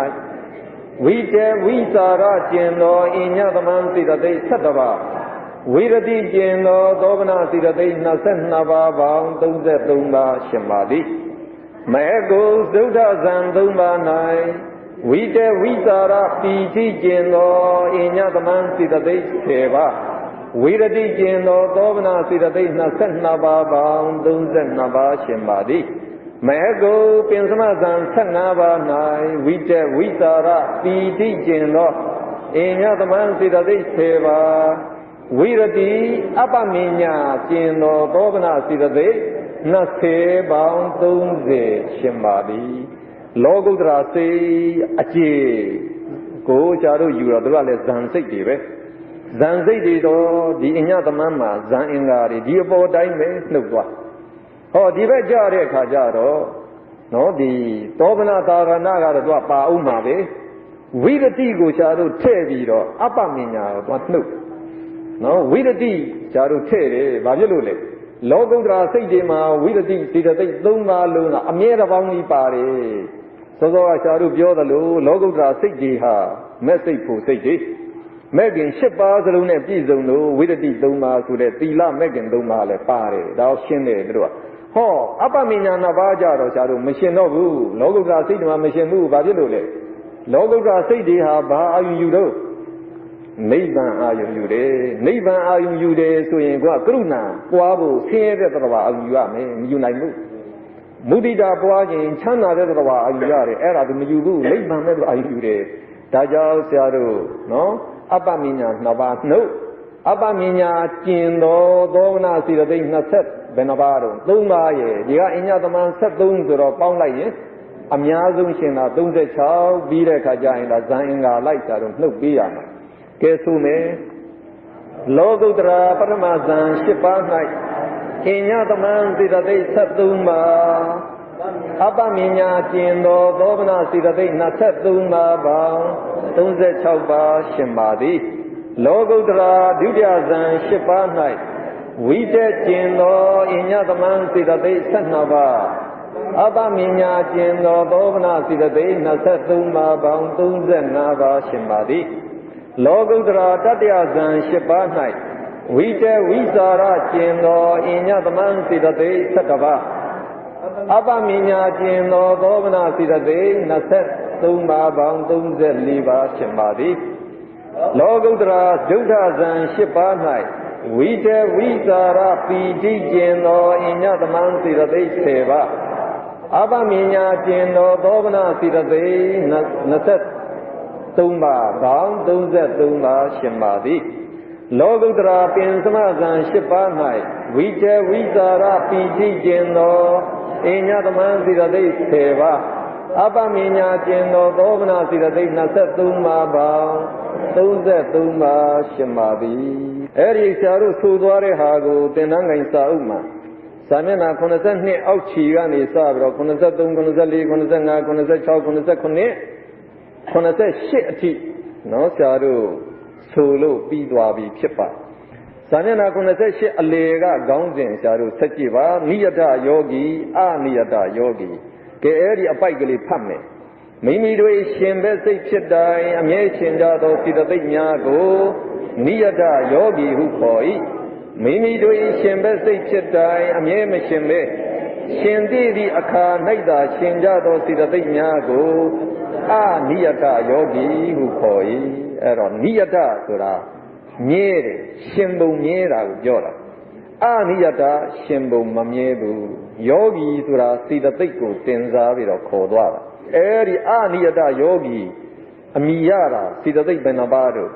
7ပါးဘယ်စိတသိက်တွေလဲဣဇာမစ္စရိယကုက္ကုဆာမာနသီနာမိတ်တာဝိရတိ3ပါးအပမညာ2ပါးအဲ့တော့ဒီမှာရှားတို့ကြည့်လိုက်ရင်ဣဇာမစ္စရိယကုက္ကုဆာကဒေါတုတ်ထဲမှာသွားပါတယ်ဒေါသဥစုနော်ဒီမှာရှားတို့ပြီးထားတယ်ဒေါသနဲ့အတူဣဇာမစ္စရိယကုက္ကုဆာဆိုတာပါတယ်ပြီးတော့ဘုန်းကရှားတို့ပြောတယ်မာနပြီးတော့သီနာမိတ်တာအကုသိုလ်စေတသိက်မှာအနိယတယောဂီ6ပါးပါပါတယ်သောမနာစေတသိက်ထဲကဝိရတိ3ပါးနဲ့အပမညာ2ပါး5ပါးပေါင်း7ပါးကျန်တဲ့စေတသိက်40ပါးကတော့နိယတယောဂီရှင်ပုံမြဲတယ်ဆိုတော့နော်စောစောကဆရာတို့ပြောသွားတဲ့အတိုင်းဒီစိတ်တွေဖြစ်ရင်ဒီရှင်ပုံမြဲတဲ့စေတသိက်တွေဟာဒီမှာပြတဲ့အတိုင်းပဲအမြဲရှင်ပါတယ်အဲ့ဒီအာနိယတယောဂီရှင်ပုံမမြဲတယ်ဆိုတော့သူတို့ဘယ်လိုရှင်မလဲဆရာတို့နည်းနည်းထပ်သိဖို့လိုလားအဲ့ဒါကိုအောက်မှာပေါ်ပြထားပါတယ်အနိယတယောဂီရှင်ပုံဆိုကြည့်အောင်ဣဇာမစ္စရိယကုက္ကုဆတို့သည်ဒေါသမူစိတ်2ပါး၌ရှင်ကြသည်ဆိုတော်လေဒေါသမူစိတ်ဖြစ်တိုင်းမရှင်ကြပါသူတစ်ပါးဤစည်းစိမ်ချမ်းသာကိုညူစုသောအခါဣဇာရှင်၏ထိုအခါမစ္စရိယကုက္ကုဆတို့မရှင်ကြချေမိမိစည်းစိမ်ချမ်းသာကိုလျှို့ဝှက်သောအခါမစ္စရိယရှင်၏ထိုအခါဣဇာနှင့်ကုက္ကုဆတို့မရှင်ကြချေပြုခဲ့ပြီးသောဒုစရိုက်မပြုခဲ့မိသောသူစရိုက်တို့ကိုနောင်တတဖန်ပူပန်သောအခါကုက္ကုဆရှင်၏ထိုအခါဣဒ္ဓာနှင့်မစ္စရိယတို့မရှင်ကြချေဤသို့သတိတခြားစီရှင်ခြင်းကိုနာနာနည်းဖြင့်ရှင်သည်ဟုဆို၏နာနာဆိုတာအတိတိပြီးတော့တခါနောက်ဒုတိယပိုက်ကိုတော့ဆရာပဲရှင်းပြလိုက်ပါနော်အဲ့တော့ဘုန်းကဣဒ္ဓာကမနာလိုမှုဖြစ်နေတဲ့အခါပဲသူရှင်တယ်မနာလိုမှုမဖြစ်ရင်သူမရှင်ဘူးမစ္စရိယကလည်းပဲနှမျောတူတူဝန်တူနေတဲ့အခါလျှို့ခွက်နေတဲ့အခါပဲသူရှင်တယ်အဲ့ဒါလိုမဟုတ်ရင်သူမရှင်ဘူးနော်ကုက္ကုဆာကလည်းနောင်တရပံပူပန်နေမှသူရှင်တယ်မဟုတ်သူမရှင်ဘူးအဲ့ဒါလိုအကြောင်းညီညွတ်မှရှင်တာကိုဒါဒုတိယပိုက်မှာသူကပြောသွားတာကဒါစိနီးနဲ့ရှင်တယ်လို့ဒါလိုပြောပါဒါလို့ဆိုရင်အပေါ်နဲ့အောက်နှစ်ခုပေါင်းလိုက်ရင်နာနာကဒါစိနီးနဲ့ရှင်တယ်လို့ခေါ်ပါတယ်ကဲဒါပြည့်ဆက်သွားအောင်နော်စာမျက်နှာ89ကအလေကနံပါတ်2ကိုကြည့်မာနသည်လောဘမှုဒိဋ္ဌိကတဝိပယုတ်စိတ်4ပါး၌ရှင်သည်ဆိုတော်လေထောင်လွှားဝိကြွားသောအခါ၌သာရှင်၏မထောင်လွှားသည့်အခါမရှင်ဘူးအဲ့တော့ဒီမှာဆရာတို့ကနော်လောဘမှုသသင်္ခါရိကဒိဋ္ဌိကတဝိပယုတ်စိတ်ပေါ့ဗျာ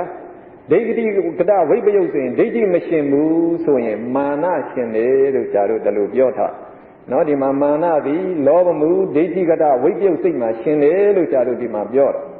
အဲ့ဒါလေအမြဲမရှင်ဘူးရှင်သိမှသူရှင်တာသူလည်းအနိယတယောဂီအဲ့တော့ဆရာအဘိဓမ္မာဖြေတဲ့နှစ်က1982ခုနှစ်ဖြစ်ပါတယ်အဲ့ဒီရှားဖြေတဲ့နှစ်မှာမိဂွန်တစ်ခုကပါလာလဲဆိုအင်မတန်လှပြီးတော့မာနကြီးတဲ့အမျိုးသမီးမှာတဲ့မာနရှင်တဲ့စိတ်အမြဲဖြစ်နေမှာလားတဲ့ကဲဘယ်လိုဖြေမလဲမဖြစ်ပါအဘဲကြောင့်နီးတဲ့သူအကြောင်းပြခိုင်းတယ်အဘဲကြောင့်နီးဆိုရင်မာနသည်အနိယတယောဂီဖြစ်လို့ဖြေရဟောဘယ်ခါမာနရှင်မလဲအဲ့တော့သူ့ရဲ့အလှဂုဏ်ဒနာဂုဏ်ပညာဂုဏ်အဲ့ဒီဟာနဲ့တခုခုနဲ့ပတ်သက်ပြီးတော့ထောင်လွှားဝိကြွားနေတယ်ဆိုရင်မာနရှင်လေ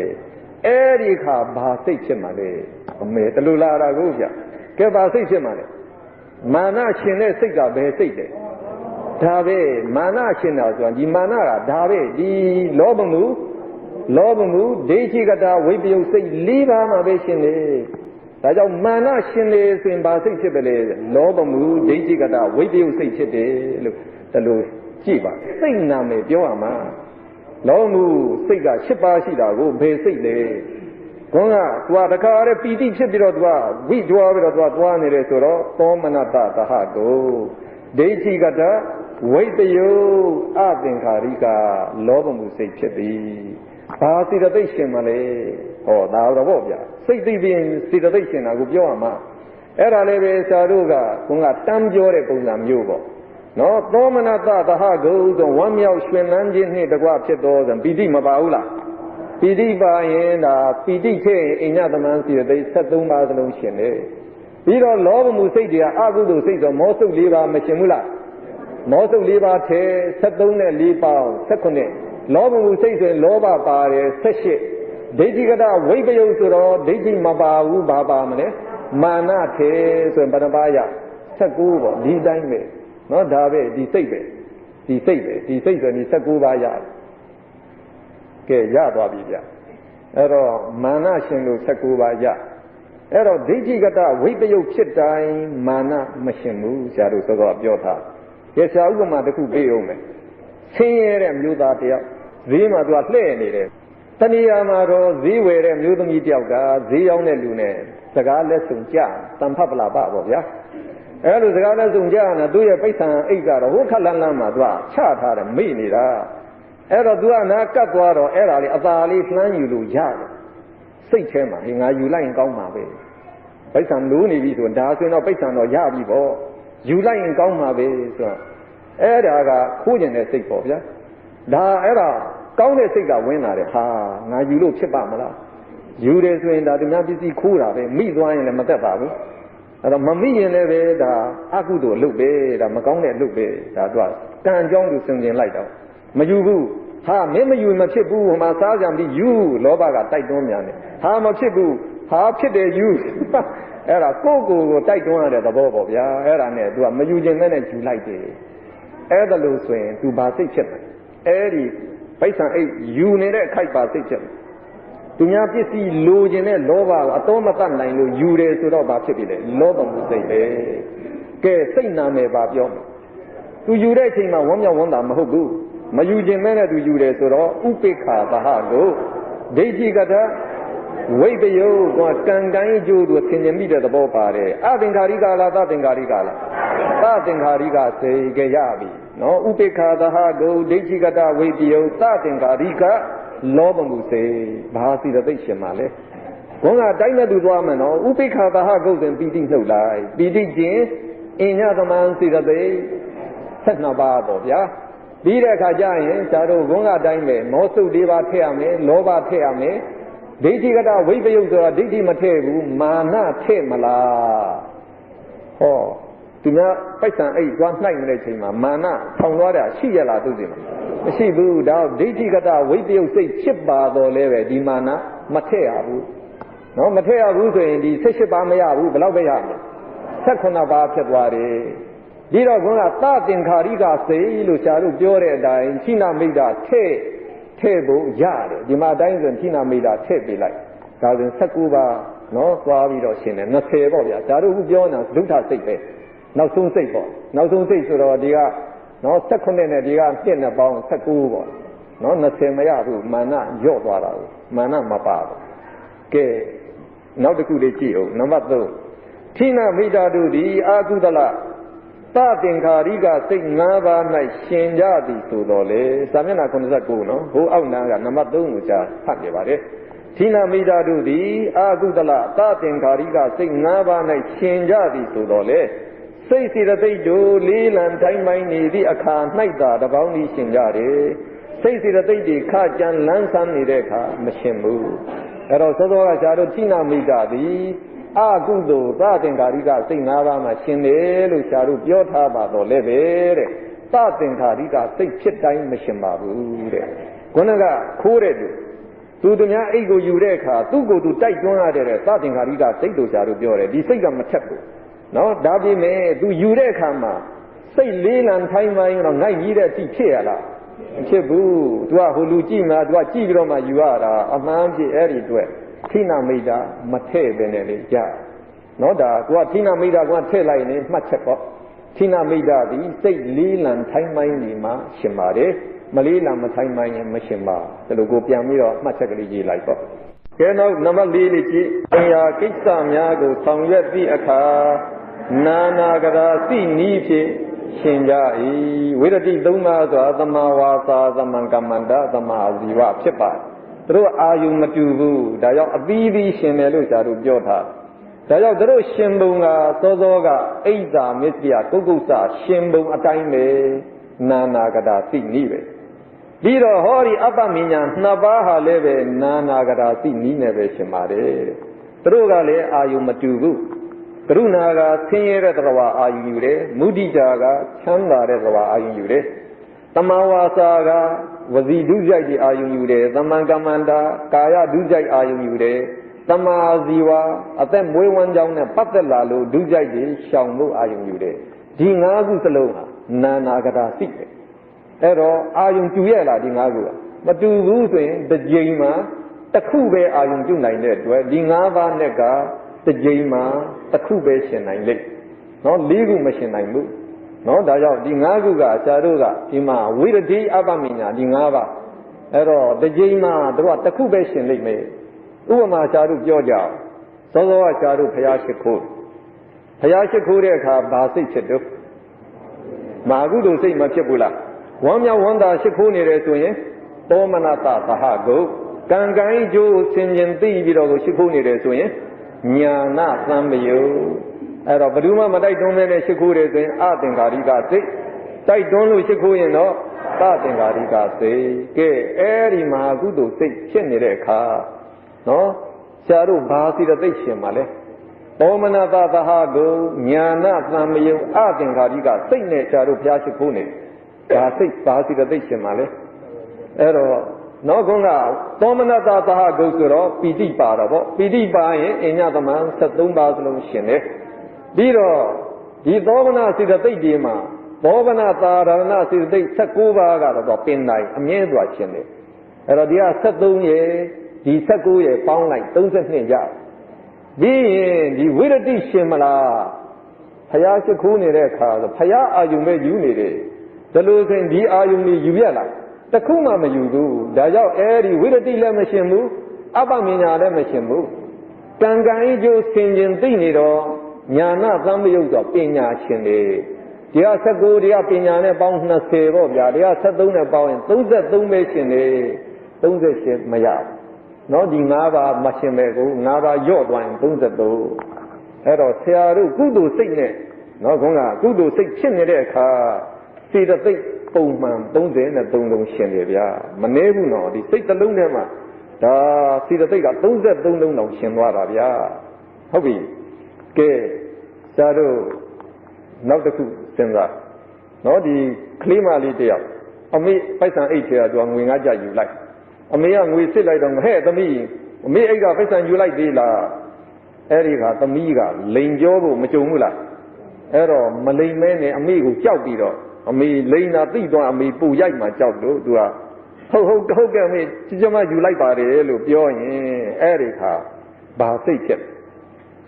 လိန်မပြောဘူးရှောင်းတယ်လိန်နာရှောင်းတယ်ဆိုရင်ကုသိုလ်စိတ်မဟုတ်ဘူးလားမာကုသိုလ်စိတ်ဖြစ်ပြီလို့ပြောအောင်ဝမ်းမြောက်ဝမ်းသာဖြစ်ရလားသူအဲ့ဒီပြောတယ်မဟုတ်ဘူးနော်အဲ့တော့ဥပိ္ပခာသဟကိုညာနာ အဲ့တော့ကံကံဤကျိုးသိလို့မလိမ်ဘူးဆိုရင်တော့ညာနာတမ်းပြုတ်ဒီခလေးမကကံအကြောင်းသူမသိသေးဘူးငယ်တယ်ဆိုရင်တော့ညာနာဝိပယုတ်လို့ပဲဇာတို့ပြောရမယ်အသင်္ခါရိကလားသသင်္ခါရိကလားသသင်္ခါရိကစိတ်နော်သသင်္ခါရိကစိတ်သူ့ကိုတိုက်တွန်းပြီးတော့မှပဲသူကဝန်ခံလိုက်တဲ့သဘောကဲဘာစီတသိက်ရှင်ပါလဲ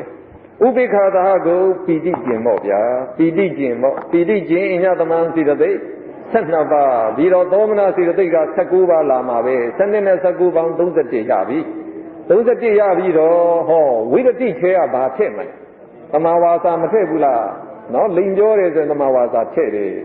ဆိုတော့ဘယ်လောက်ရသွားပြီ32ရတယ်နော်ညာနာဝိပယုတ်ဆိုတော့ပညာမထက်ဘူးဆိုပြီးသွားပြီ32ခုပဲရှင်းတယ်အဲ့တော့သသင်္ကာရိကဖြစ်တဲ့အတွက်လည်းဌိနမိတ်တာထည့်ဖို့မလိုပါဘူးကဲကောင်းပြီဒါဆိုရင်ဆရာတို့ကနော်စိတ်ဘာစိတ်ဖြစ်တယ်ဆိုတာလည်းပြောနိုင်တယ်ဘာစိတ္တိတ်တွေရှင်တယ်ဆိုတာကောမပြောနိုင်ဘူးလားပြောနိုင်ပါတယ်နော်ပြောနိုင်ပါတယ်ကဲဒါလို့ဆိုရင်ဆရာတို့စိတ္တိတ်ပိုင်းကဒီမှာပါတဲ့အတိုင်းတော့အားလုံးဆရာတို့ပြောလို့ပြီးသွားပါပြီ